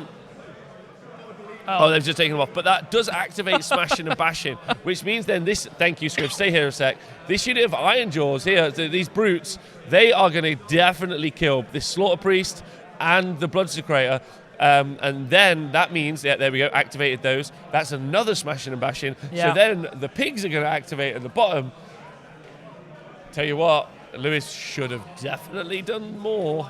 I feel like... Lewis is apparently taking it like a champ, laughing all the way. Which is good, right? Because it's been pretty horrific, I guess, for him. He's had a tough time. Yeah. And it's interesting because actually we probably saw this game last at the deployment when his buff characters weren't in range and the characters he needed to move across the board. Yes, at deployment. Yeah. So the Bloodstoker is dead. All right, so he's mighty wounded. And now will the Slaughter Priest survive? We're just watching them melt, basically, melt into little puddles of gore. Tell you what, Khorne players currently have got to be very sad. Oh! Wait, what? How He's did alive. that happen? How many wounds does this... How many wounds? 2 left? 3 wounds left. Hero, champ, staying alive. I mean, he's not going to survive another round, but... No, he's not. It's really interesting talking about Blades of Khorne because their match win percentage is half, so 49%. But it's still a really popular army. Like Stormcast, again, 2 very popular armies, but Stormcast have got 45%, so they are a lot worse. Yep. But Khorne are probably one of those really honest armies, sat there on that 50% mark, just like, cool, man, we'll win half, we'll lose half. Sometimes we charge in and kill everything. Sometimes we'll stand there and get charged. Sometimes nothing happens. Yeah, that's it. So if we go back to the top down on the right-hand side, we're now seeing this unit of Gore-Grunters activate in combat. So he elected not to pile into the Bloodthirster. So again, just looking to battle shock that there. Yeah. So, I mean, you got to admit, Leo has put a lot of output. He has lost. Listen, he's lost 3 Ard boys so far. So it's been an issue. I mean, yeah, those poor Ard boys. Yeah, 3 of them. All 3 of them get little orc grave sites. With badly made crosses. Lewis hasn't lost tons. That 40 Reavers was a big loss, right? But he's still got them 20 Wrathmongers. Yep. He's still got that Bloodthirster. Yep. He's still got 2 Slaughter Priests. I mean, what more do you want? 3 Slaughter Priests. He lost the banner. Oh, yeah. So he's got 3 Slaughter Priests. Yep. So maybe he's just luring him into an incredibly false sense of security. No. Come on. No, Maybe. I think I'm behind the gammon the gammon cannon of 6. The gammon cannon has taken it out. So that unit of Reavers is also dead. At least Lewis. So 3 Blood Tithe points he's racked up to. So at least he's racking up those points, right? Yeah, he's going to need them, I think. Yeah. And he can summon from a hero or the altar. when he finds enough points in himself to do it, right? 100%. Oh, the rules have come out. So now the Slaughter Priest is going to attack the Brutes. Probably. So the Ard Boys? The Ard Boys, yes, sorry. No Brutes. No Brutes on the table. No Brutes. Yeah, Leo not a big fan of the Brutes. He thinks Ard Boys are way better, and you can definitely see why. Yep. More attacks, more wounds, still got that 4-up save. But with that, as we talked about, that naturally baked in +2 to charge. I think it really interesting as well, once they've got that buff on and they're doing 2 damage. Gross. Outrageous. Just Outrageous really damage. strong. Yeah. And 2 damage is always going to be better than that randomized D3. So 2 flat damage, just mincing through things. Yeah, just so good. So good. And there's still a lot of wounds on the board. That block of 20 is 40 wounds. That block of 15 is another 30 wounds. There's 70 wounds there. There's 70 wounds there, and the pigs are still, I know one of them's almost dead, so they're almost gone as well. So there's just so many wounds there for that one. So we're at the end of the phase, and he's going to decide which objectives he's going to burn. He's got the opportunity to burn in 3 in his opponent's side, which will basically effectively be the game. Don't want to call it too early, Lo. So we shall see. Not like last time, but we'll see. What do you guys reckon to this game? Do you think someone should have done something different? So he's burning 1. So it's D3 when you burn them. So he's burnt 1 for. So that's the one over here by the pigs. There's 2. So that one there. Oh, okay. Has been burnt by the pigs. There's 1 here, and then there's 1 here. So whether or not he thinks he can hold it for longer, which he definitely can. He can hold this one for longer. Maybe not that. He can get it taken back off him. Yep. But I think it's maybe. Don't know. Maybe irrelevant at this stage. Not sure. So he is going to burn that, and it's going to get him another 3 points as well. So including the 4 that he's held in his side, which is here, and here, that means he's going to, in this turn alone, he's going to score 7. And now Lewis can't score those 2 that he previously held. So it's a big swing, big point swing. Yeah. He's got 8. Did he get? He got 1 down here, didn't he? And 3 here. Oh, no, he scored 8. So he'll get 8. 8 for his turn. So it's a really solid turn. It's going to be 12-4. Lewis is sat on 2 objectives at the minute. Well, Lewis is sat on that one. Oh, he might still burn that one. Oh, so he's keeping that top objective alive, but I really do think that's because he wants to just drag. So you got the option now: go down after the pigs. Yep. Yeah. Or go back after your own objective to try and clear it, or go into the enemy's half, because there's room to. Well, there's not, because there's 5 boys there, actually. That's a good point. I'd go forwards. He's playing Khorne.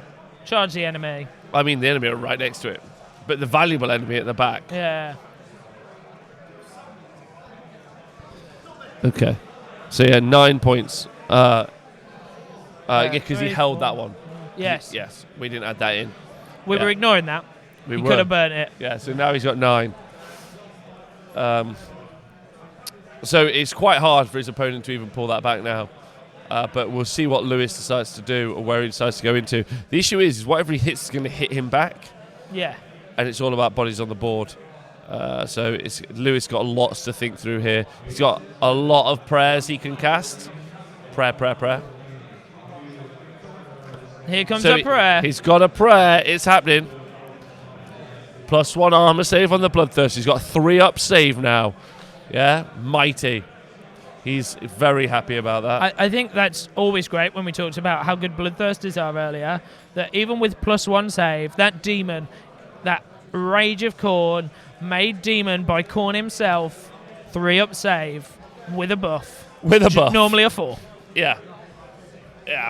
+1 save. So, you know, he just needs to whip his hair back and forth. Yeah, maybe. And swing his axe around and then go into that unit of Gore Grunters. And then he's got... Do you think he can take 6 pigs?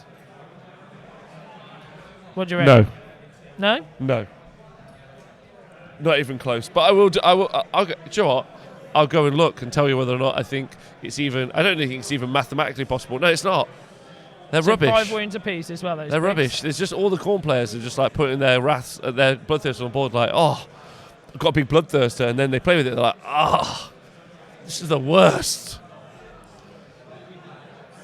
So he's got 6 attacks. So he's got 6 attacks, 3s, 2s, Ren 2. So let's assume they all go through. Yep. It does D3 damage each. He does maximum 18 damage. Yeah, he'll kill 3 pigs. Excellent. It's not going to do much good, right? So what just... So the last Slaughter Priest has decided not to cast because he's too scared of killing himself. Really? Really? Really? Really? Doesn't want to cast. Okay, and yeah, cool. Interesting. More interesting? I think I'd have just taken the punt and let him die. Yes. I don't think he's going to do anything else now. I'd have done the Wrath Axe. I'd have so done the Wrath Axe. D6 mortal wounds, man. It's strong. It's so strong. Yeah, where is the Wrath Axe? Where is that? Why isn't that on the table? Yeah. It's got to be worth it, right? You take the punt, you let your guy die, or you get a really strong spell. Okay. Yes. Apparently, he can't hear us unless we're talking So that now loud. he's doing the Wrath Axe. So one of the ones with more health is going to try the Wrath Axe. Didn't get it. I think that's a hard cast, that one. So 5 or a 6. With a reroll. With a Yeah. reroll. And failed. The Hex Gorger Skulls are moving now. Basically, just to make a wall, I'm guessing. Yeah, just I think just out of sheer spite at this stage. I'm just going to move them. Here he is, our friend, whatever his name was. Just chilling. Oh, do you mean the Grok? The Grok. The Groak? The Grok? The Groak. Yeah. Just not going to do anything. Oh, here we go. We'll have a little look at Well, it. most importantly, he's not mean, even looking. Can't even look the right He doesn't way. even care. He's not stressed at all. What is he doing? Oh, well, so Okay. right here, this, he's like, all right, boss, are you going to do some chomping? And then he's like, oh, I don't need to, little music man. Oh, I don't need to. The boys have got it. I'm going to go and look at the next match over here. Yeah, he's so confident he doesn't even need to look. That's what we've been told. I've got him. They're a bunch of pansies. These are... Oh, the one on a wound, the doing one on blood one boil. wound is going to do blood boil.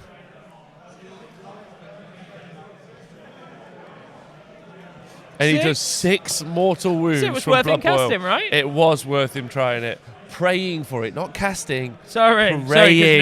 no one casts in Khorne. No one casts. They're prayers. And then, two of them have now cast blood boil, and they've done 6 mortal wounds apiece. So they've just done 12 mortal wounds There into you the go. boys. That's actually That's more than game-changingly good. 40 Reavers. And the last one did 1. However, 13 mortal wounds. Horrible. Yeah, that's 6 dead Ard boys. That's pretty impressive. Blood boil is such a strong spell. Yeah, and you can do it Prayer. and you can do it 3 times. Yeah. Prayer. It's not a spell. Prayer, not a spell. Does it go by the rule of 1? No, Ignores that completely. Yeah, because it's a prayer.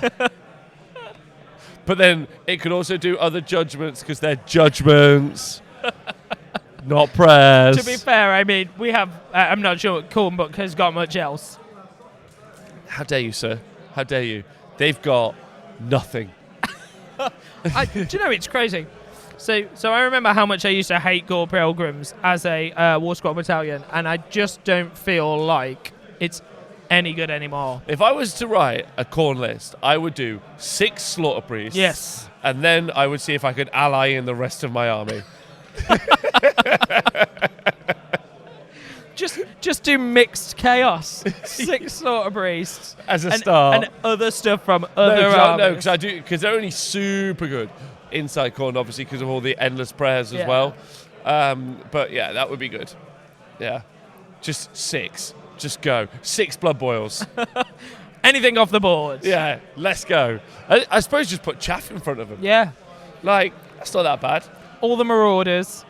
in the world. Oh my God, I've just written a list. 6 slaughter priests. 400 marauders, 6 slaughter priests.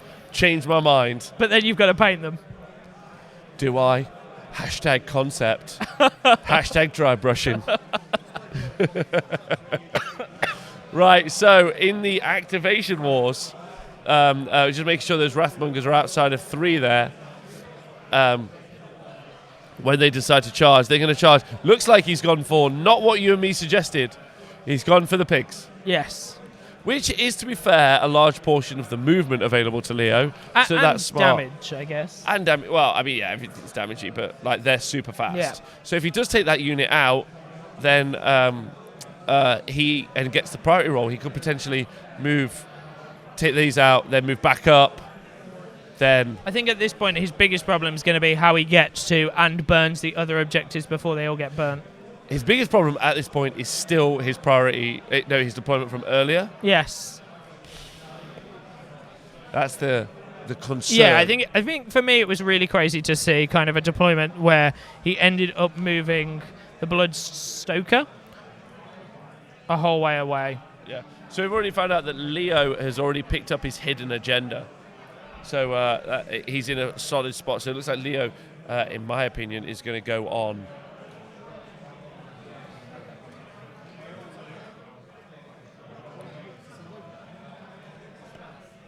Yeah, that's very true. I hope you guys are enjoying the game. Don't forget, we do have a 3rd game later today.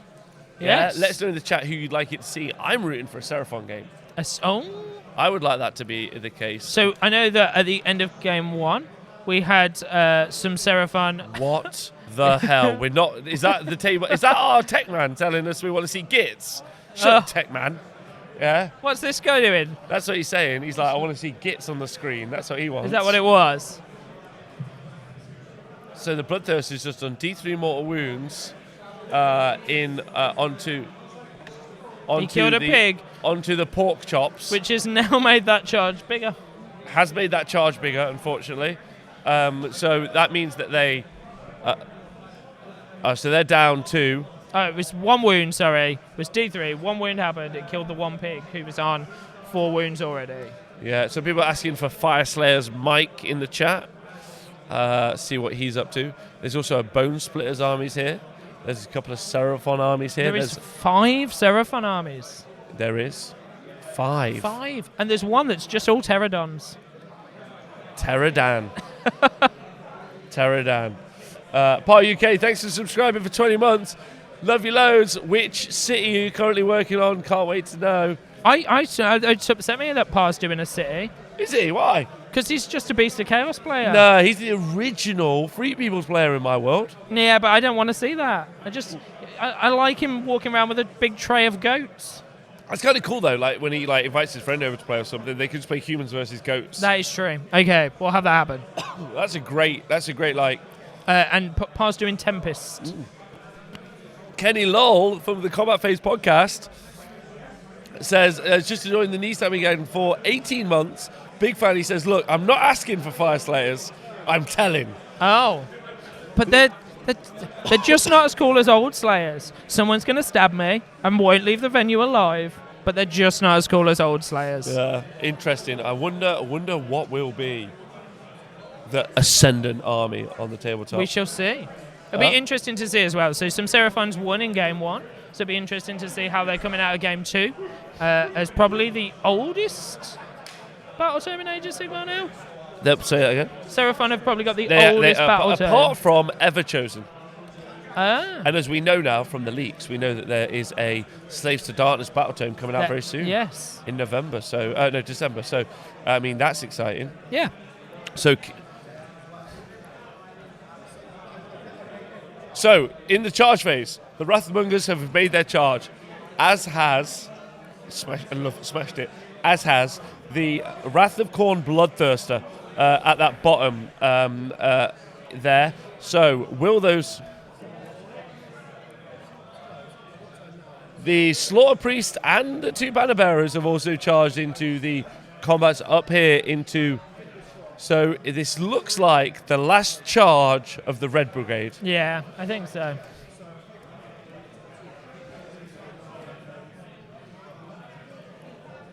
Yes.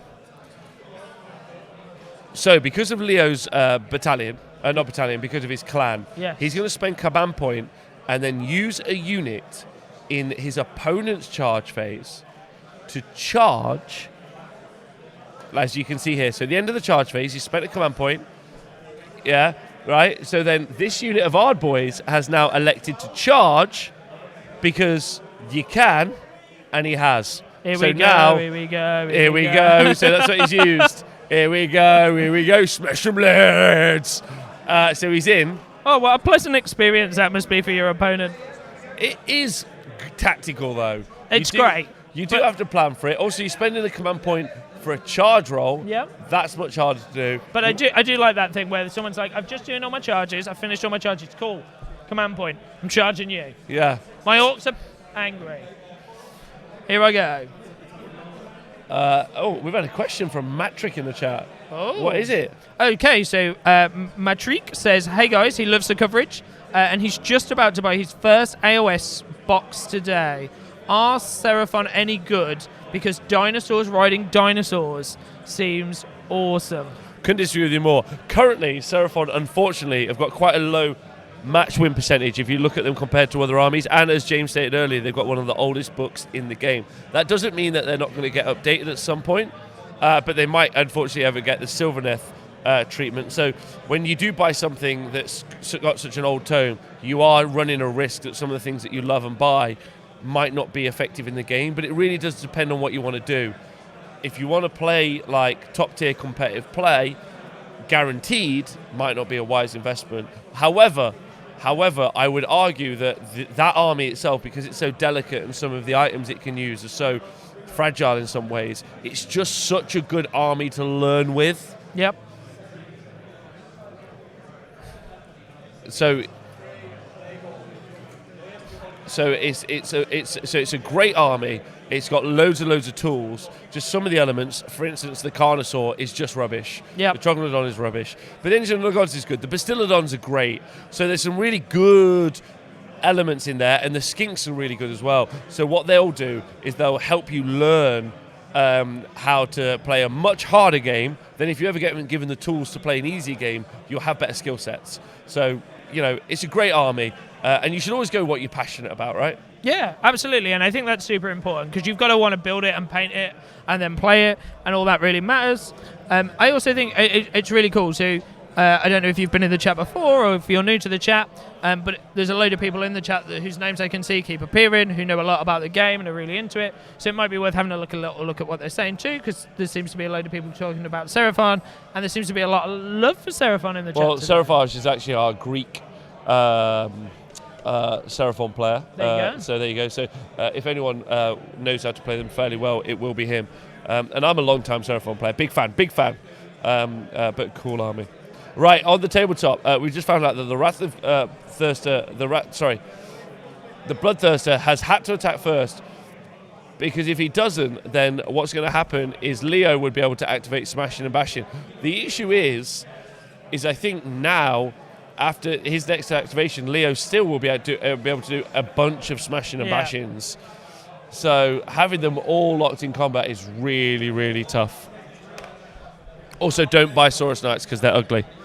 Come on, you can't. Do you think know what that I they're still not. don't understand? So the Dark Elf Cold ones So beautiful. don't look anything like the Seraphon Cold ones. Well, so my Cold One Knights are actually Temple Guard. Sorry, so it's called Saurus Guard. Knight. Saurus Guard are actually sat on top of Drakespawn Knights. That's what they're There now you go. called. Drakespawn Knight bodies. So they look really cool. And here we go. Here comes the pilot. So sorry, we got distracted by talking about Seraphon. I think 8 damage was done by that Bloodthirster to the pigs. Yes, it did. So we get a close up on that combat, please, John. So it's interesting. So we've discussed we discussed, didn't we, earlier, how that Bloodthirster's a really odd unit, that we didn't think it was that strong. So 8 damage into those pigs is not even 2 pigs. It's not even 2. Yeah, 1 Bloodthirster into into the 6 pigs. Not even kill 2 And of it's them. about 160 points, I think, for 3 pigs. Yeah. And 200 and something for a blood. 280. It's terrible. Yeah. Whereas in return, that unit of 3 pigs, if that's all that's in combat, should do some decent work back. If they had the buff up for +1 damage, they would be going through the Bloodthirster. Okay, so what we think is going to happen is the unit that's used command point to charge this phase is going to basically wipe this Slaughter Priest, and then they're going to smash and bash. Yeah, then they're going to smash and bash into this unit here. Yeah. Oh, he's gone down to 1 wound. That's really upsetting.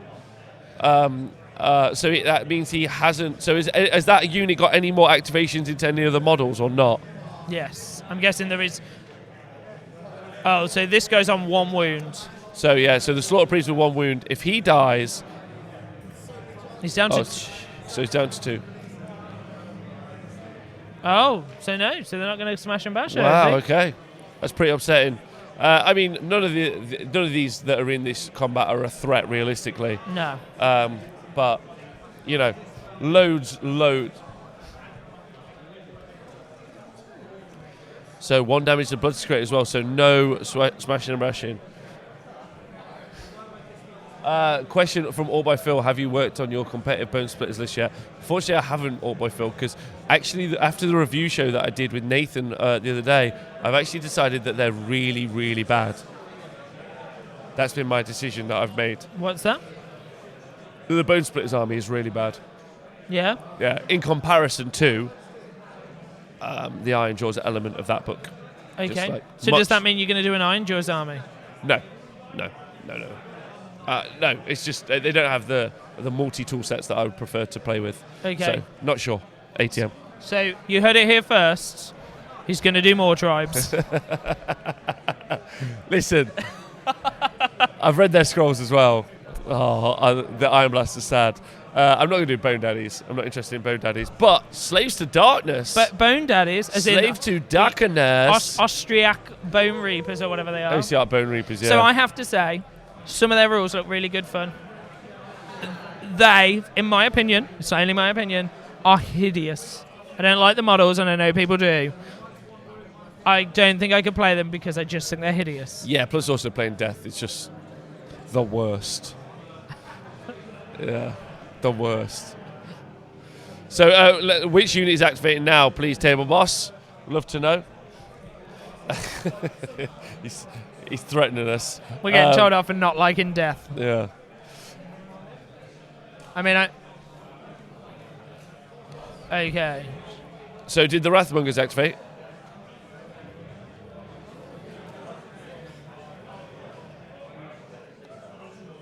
Okay, so the Wrathmongers have not yet activated. So you are going to see this unit activate, and then the pigs activate. I wonder if we're going to see. I wonder how much damage we're going to see go into that unit of that Bloodthirster. Whether or not we're going to see him taken out. But we're going to be sat at the end of turn 2 with a unit of Wrathmongers and 1 Khorne Bloodthirster left. Yeah, and I mean, there's a chance one of these Slaughter Priests lives. So this Slaughter is that? Oh no, it's not. It's not a Slaughter Priest. It's the Banner dude, eh? So he might just survive. Okay, so this Slaughter Priest dead. Let's see if they can kill all 3. Yes. Whether or not, I mean, this guy could also die. Yeah. Yeah. Oh, Dan HGW, thank you for joining. Thanks for subscribing for 12 months, in fact. You guys are just gangsters. All of you, thank you for subscribing and supporting the show. All these people that have subscribed for over a year.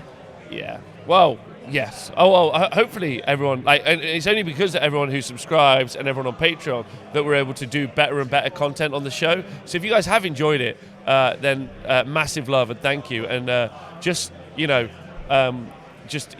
means the world to us. It means we can do better and better work. We're planning on doing better and better work. So thanks for helping us. So the other Slaughter Priest has killed as well. So it also means because you support us, we're able to go to events like this. You know, no one else is going to come out and do the coverage here. Yep. These guys want us to do their coverage because we try and do the best coverage in the world. So it does mean that you get to hear about all these great things. And you've had 5 weekends in the past 2 months of coverage. You've seen like more tribes in action, cities in action. Not more tribes, sorry. War clans, yeah.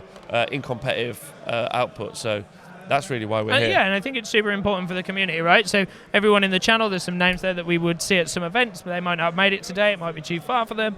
They might have to be at home this weekend or work. So it's a good way for them to stay in touch with what's going on in the community. Be part of the crew. And see what's going down. Yeah, absolutely. Absolutely. And don't forget, so the Wrathmongers are now activating. The pigs, did they engage? That's the question we need to ask. No, they have not activated yet. Okay. So I think what they're doing is waiting for the Wrathmongers to pile in. I'm guessing so. But we'll check. Oh, Hawkeye, thanks for donating 100 bits to the show. Big love. So there we go. So here's a little thing for you, Robert. Combat Phase name. That means you're being serious. That's what I know you're being serious. Combat Phase podcast is, but you do the best coverage in the world. Well, I appreciate that, Kenny, but we could do even better coverage. Yeah. And that's the plan in the future, right? That's the aim. That's the aim. So when we talk about the silly little things that I've printed to go around the bases here, so you can see where the heroes are, stuff like that that we talk about after the last time I was with Rob and we did some work, and it was like, how do we pick out heroes in mass battles? How do we pick out Fire Slayer heroes when they all look the same? Don't say that to Kenny. Sorry, Kenny. He has over 100 games with Fire Slayers in the bank. There we go. Over 100. So I can't tell the heroes apart. Maybe I need a lesson. Maybe you could come sit. You could come sit with me. You could show me all the heroes, and then I'll know better. But for now, I'm going to just cheat and do these things so I can find them easier, and people at home can find them easier. Yeah, mainly. Also me. They all look the same to me too. Don't tell him, otherwise we've both got to have a lesson.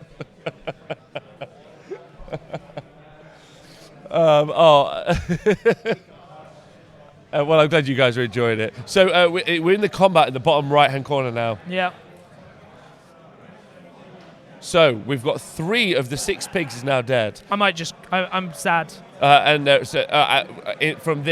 From this, and then activate, and there is 2 pigs left in that bottom right-hand corner, and then 1 on 2 wounds. So, and they are definitely afeared of a battle shocking. Yes. They are definitely afeared of a battle shocking. Only, I don't know if you've noticed, but he's moved away from this objective. Oh yeah. Yeah. So then all of these boys.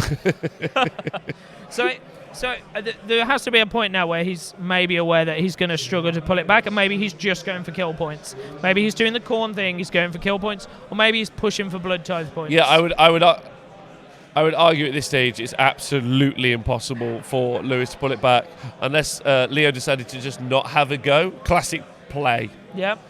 Classic play. Like, wonder what I would do. Just not have a go. I'll just sit out. Yeah, just let my opponent have a go. Which is basically what Lewis did on his first turn. Yep. So. Well, I think maybe it was not on purpose. About that movement of actually getting your buffing heroes to where you need them to buff. So there's Stinky hidden at the back there, still just doing his work. So the pigs into the Bloodthirster have just done 4 damage. So 4 wounds so into 4 them. here. He's the only Bloodthirster absolutely. on the board. So getting rid of him is going to be fairly important, I would say. The pigs are going to potentially take a serious battle shocking. Let's not forget, there's also where's that Mega Boss run to? He's here still. Oh yeah, guard in He's the looking top. the wrong way. See, now if he turned around, what he might realise is he probably should be down punching this Bloodthirster. I mean, we've still got that fight potentially happening. Yeah. So Bloodthirster versus Mega Boss. Would love to see that. Who doesn't want that to happen? There he is. There's a Slaughter Priest in amongst all those Ardboys, though, still defending himself. And he has killed an Ardboy. Well done, him. And now the Blood Secretor is attacking. But no one knows how he fights. Well, he swings his banner. So there was a book out just then, because I'm guessing he's probably either gets into combat and dies. I personally think that banner is being waved to signal for help. Please save me. Just Khorne ask for help? Are you allowed? What do we think? The Blood Secretor apparently is angry. Potentially he's going to do the work. Things. Yeah. Yes, he's done 3 damage. That's an angry Blood Secretor hitting people with his banner. So he's probably taken. He's taken 3 out. So 2, 2, 3, 2 out. He's taken 2. The Slaughter Priest took 1. That's 3 more dead hard boys. And that's sad. Poor hard boys. They're there doing all the work. Mega Boss won't even look at them. Ridiculous. Ridiculous. Oh! That's a lot of running orcs. 4Track, thanks for subscribing, by the way. Well, don't forget, they did take a ton of mortal wounds previously. So 6 on the Battle Shock. So the whole unit is gone. Jeez. The whole unit is gone there. Well, they did take 13 mortal wounds from Blood Boil. And the pig has run. Looks like these hard boys are not as hard. And we're now on 7 Blood Tithe points. Combat Phase Podcast, thanks for the bits donation. As I tell anyone who entertain your tips is dresser, keep up. What did he say? I tell anyone, as I tell any who entertain me, your tip is dresser. Keep up the great work, guys. I don't think I'm down enough with the kids. I don't know what that means. If someone would like to explain that, so I don't have to go on that website that tells me what slang means. Duolingo. Yeah, that'll do. That one. Any website. The I'll Rosetta just Stone. It. Yeah. So we're into the priority roll. Blue is meant to be for Lewis. Red is for... Yeah. Okay, we've got this right this time. Have we? Is Scriver awake to change it? Is Scriver going to change the scene? So, are we ready for the dice? Here we go. Oh. Leo has rolled a 4. Khorne have rolled a 1. That was some fast rolling. It is crumping time. It is absolutely... so, we got low... Yeah, Leo's decided to take the turn, which is the right call. Absolutely. I think Lewis looking tense and stressed. He looks like Eminem just before a rap battle. His palms are sweaty, but are his hands heavy? Probably very. I mean, he couldn't roll. I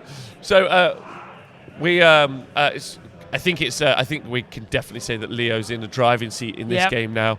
That unit of hard boys is going to come here potentially. I think he'll be looking for a deep strike. I think he's just going to look to pin that unit in. Yeah. And he could just burn away at this point. But as you can see, there's already an 8 point difference.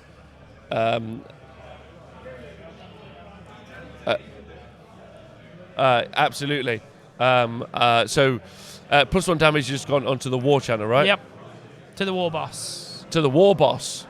The mega boss is getting ready. He is do you know what we're witnessing? Showboating. Showboats the crowd. We are watching showboating. He is going to teleport. And go for that Bloodthirster. We're seeing the showboat happen, ladies and gentlemen, boys and girls. He has teleported the mega boss, not the big unit of our boys. Oh, so yes, the also the Hex-Gorger skulls. A dumb one. Yeah, the Hex-Gorger skulls. Gone? Have gone. Yeah, they've been disbanded. So I think in a moment we're going to be getting an update from our table boss, not our table boss, from our roving reporter, which will be exciting. So what's going on in the wider room? Yeah, see what's happening in the rest of the environment, right? So here he is now. Our man Johnny is going to let you know what's happening in the rest of the Bloodshed in the Shire 2019. Yo, welcome back. And so, in my travels across the tables, I went back to visit Clinton and Richie's game. So, Ironjawz versus Gitz. So what's happen now is that bodies are beginning to become a factor for the Ironjawz. So lines are drawn, Gitz got all their buffs off in turn 3 and are now smacking the Ironjawz back as good as they got in the first round. The Ironjawz are now out of shield, so that's really going to hurt them going forward. The only thing is, though, Richie can't kill Clinton's cabbage. However, 2 goblins did just get 5 mortals into him, which is an absolute piss take. On table 3, Alex Jones playing Ben Murphy. So Skaven versus Legion of Nagash. Turn 2, Ben wiped all of Alex's monks out. So that is totally over pretty much as a contest. And just for added insult into injury, he hand of dusted Alex's Screaming Belt off. So it is what it is. It's not looking good for the Rat Boys there, but I think it's pretty much over as a contest. Table 6, we have James Tinzel against Sava. Flesh Eater Court against Bone Splitters. So the Bone Splitters, in turn Ben, have been tirelessly attacking their prey since Blackout, and I think it's paid off. So they've shot off James's Terrorgeist, and they had Slay as their hidden agenda, so very thematic. The Rogue Idol just wiped a unit of 30 ghouls, and the Arrows Boy just made a 10-inch charge to tag the remaining block of ghouls. So it's currently 14-8 to James, but the longer this goes on, there's only really going to be one winner. On table 11, we went back to see how Ross McGowan and Mark Curtis were getting on, and that is Slanesh against Bone Splitters. So it's 17-10 currently to Ross, but it's still Mark's turn 4 to play. So there's no keepers left on the table at all, but the Demonettes just keep coming back with all the summoning here. So it's a real problem going on here. So it should just be over for the Bone Splitters, but I don't know, the Slanesh are still making it a contest. And finally, on table 17, I went to visit Eddie Mack and Martin Morin, Slanesh against Khorne. So last time I came and spoke to you, the 3 Thirsters had wiped the 3 Keepers, and it looked over as a contest. So when I went back to see it, there's now 2 Keepers on the table and no Thirsters on the table. So Slanesh summoning, balanced and working as intended. Game is over, and it's victory for Slanesh. That's it. Back to you guys. Here we go, and we're back. And we're back, here we go. And here we go is the story of the day. Ironjawz. So we're into the movement phase now on turn 3. Ironjawz going first in this turn. Scuttle failed and the Hand of Gork failed as well, so we haven't seen... No, mate. We haven't seen that Mega Boss at the back of the board charge. No. He's having a stroll. He's still backwards. He needs to face the right way.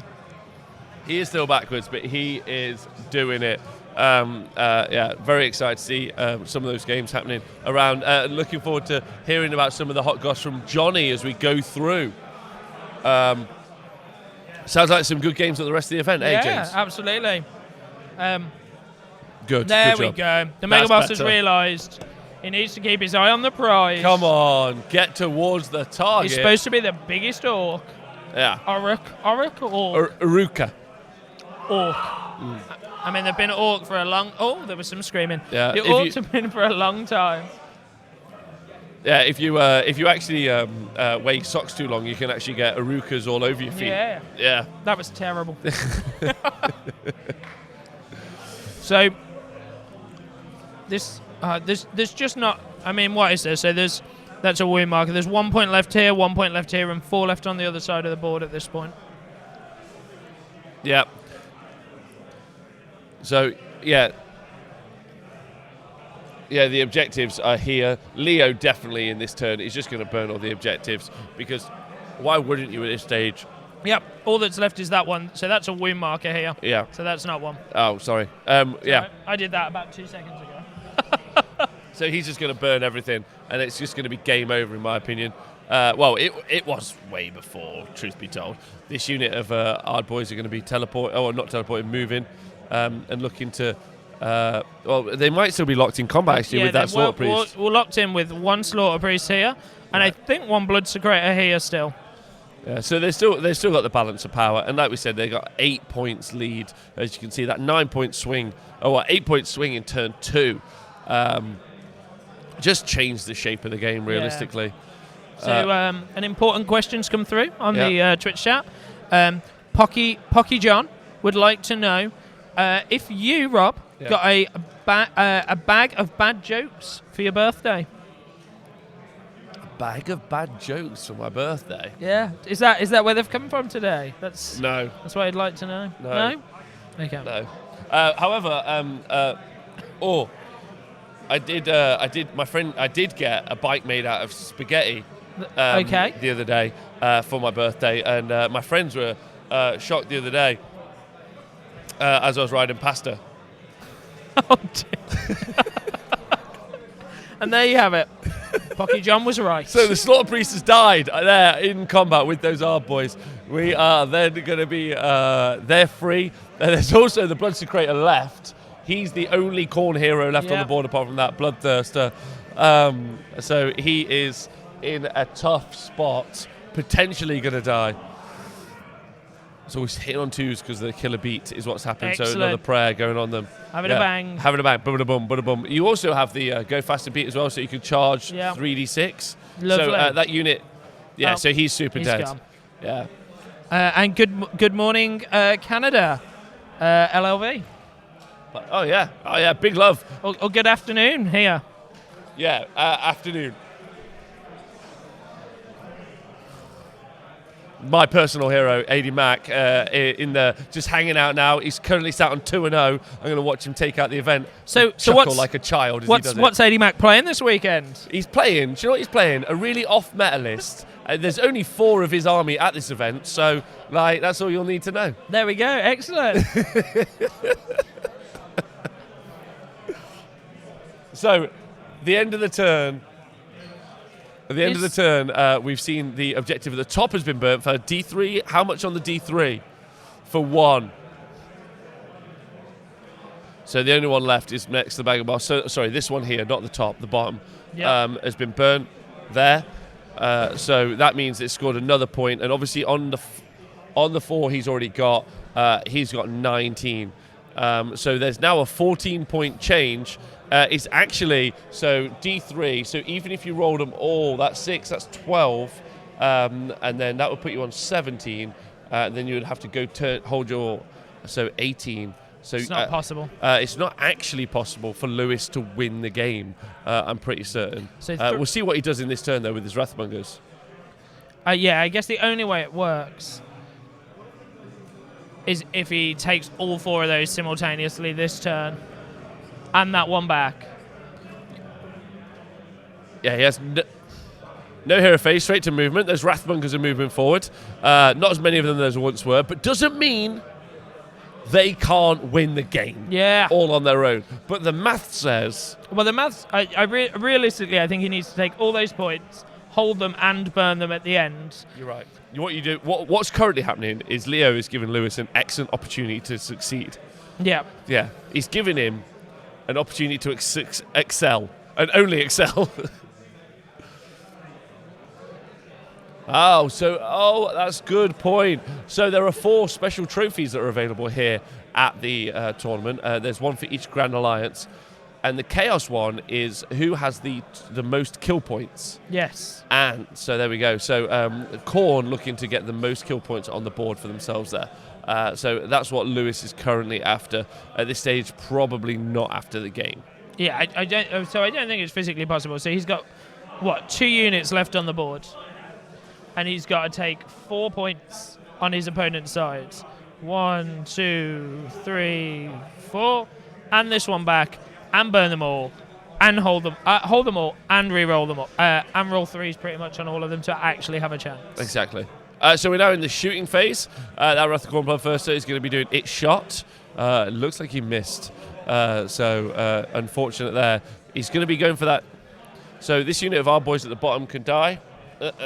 They are not long for this world. No. The earth shall swallow them up. I'd imagine not. So the Wargaming Dad, who I think has been in chat most of the day, would like to know what other events you have lined up this year, Robert. I'm going to see if we can test his brain. So we've got CanCon, obviously. Yeah. Which is very exciting. There's obviously Crimbobo is much sooner. Yep. So that's a doubles event, which is really exciting. We've got CanCon. We have Sheffield Slaughter. Yep. In February. But those will be next year. So for the rest of this year, so they're currently lined up. So far that I've been willing to confirm. Yes. Is Crimbobo. Okay, so there you go. So that's the exciting one. Because that's a doubles event, so that's going to be doing fun. Fun coverage, I think. Yeah, that's fun coverage. You can occasionally get one of the other doubles partners on to do some smack talk on the mic, which I think would be funny. Just for the hell of it. Yeah, I mean, Bobo and all the organisers of Bobo, whichever format they have, are very interested in fun.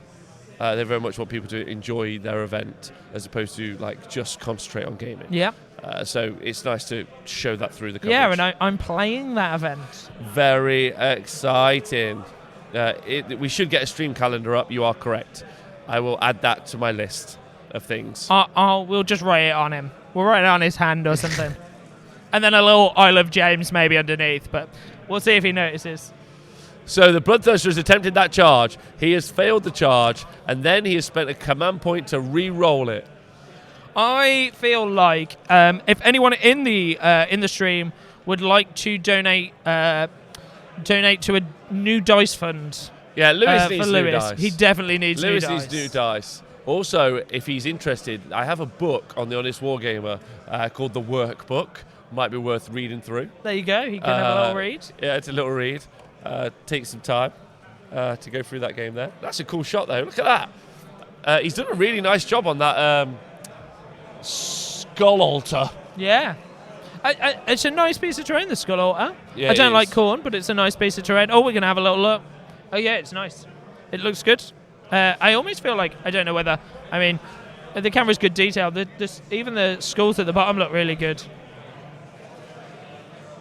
So the Wrathmongers are now, we're checking out the detail. Super enhanced. What, do you know what? Look at that. Yeah, it looks ace. And he's actually, look at, he's got the edge highlight in here. Yep. Edge, I'm pretty These certain. look great. Yeah, that's some genuine effort I put mean, into that. this one could do with a smiley face there, but other than that, great. Good job, Lewis.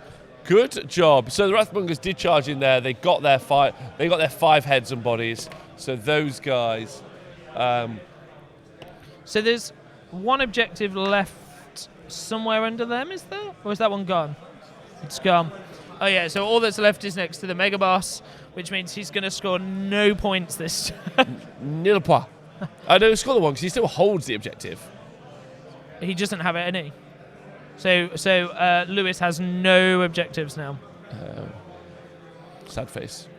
So much like England in any Eurovision Song Contest, he will score 0 points. Nil point.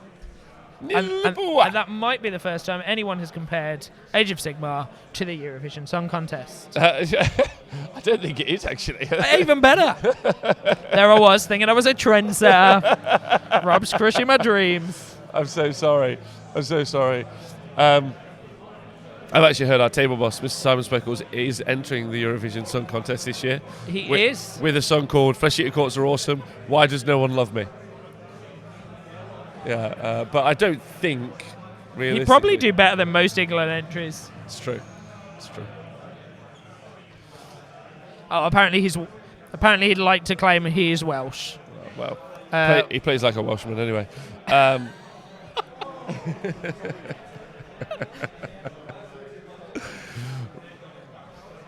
So the combat that's happening down here is those. Okay, so he's killed 2 units of our boys. So 2.5 our boys in each unit have died. Electing to split his attack. There's only 5 in each unit, so he's done 10 damage into each unit. So that's pretty good damage. So they're probably a battle shocking. 5 damage each. Yeah, they might be facing a battle shocking. Absolutely would. It's been pointed out in the Twitch chat by Parade of Pain that Rob is a notorious dream crusher. It's how I spend my life. Oh, there you go. He's cool with that. It's fine. I'm cool with it. It doesn't upset me. How do you live your life? That's the opposite of what I do. What I'm doing is building up the dream. Is that what it is? The dream of a sport of Warhammer. I just like to come in. I just like to come in and lower the tone, bit of singing, bit of dancing. That's not on stream yet. He won't let me put it on. Oh, so 3 mortal wounds from the Wrathmongers dying. I've lost some more Ard boys. That is the end. That is the end of that combat phase.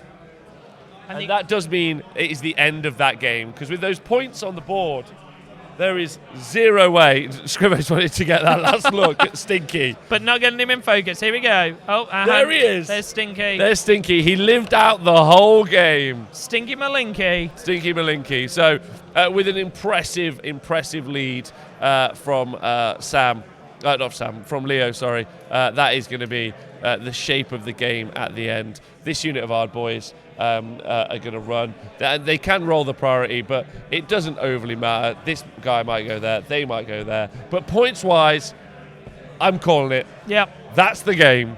Congratulations to Leo. He's going to go through to round 3, which is quite exciting, right? With 2 wins. 2 wins. So you can come back to us now, John. Thanks so much. Hello, welcome back to the show. This is sweet.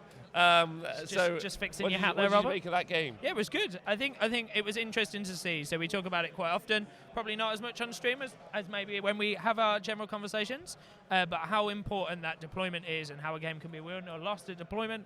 And I think what we saw there was a person who did all their deployment, set up their models, and then realised actually when they took their first turn that they hadn't thought about any of those buffs and auras and spent a whole turn repositioning their choice deployment to move their models where they should have been the next turn, which was too late because they'd already been hit all up in the face. It's not a game you can do that in anymore. Like, this game is like so fast now. As we saw, all those armies, those Gorg Runners move 20 inches. Yep. Like, and then they charge, and they can have a prayer put on them or a drum beat, so they can charge 3d6. So they are so fast. Yep. Like, you can't afford that time. So a good lesson for everyone to learn. Took a while for us all to watch the truth of it unfold. But yeah, plan your deployment. Like, it's what I wrote about in the workbook. Yep. Practice your deployment a lot. Just do it at home. Just put keep units deploying. in. Yeah, just go, I want them near that. I want them near that. Like, what does the shape of the army look like? Yeah, loads of opportunity. James, thank you very much for being on this stream with me. Pleasure. Thanks for having me. Thank you very much to our table boss, Speckles, and thank you to very much John, our tech man. And we've still got another round to come from Bloodshed in the Shire 2019. That we have. And we have another day tomorrow, so make sure you join us for that. You can check the times out on the screen. It's been fun. It has. It's been ace. Been fun. So I'm looking forward to watching more of that with you soon. Join us for the next game. Thank you to everyone on Patreon. Thank you to everyone on Twitch. Thank you to all you honest wargamers, and we'll see you soon. Good night. See you in a bit.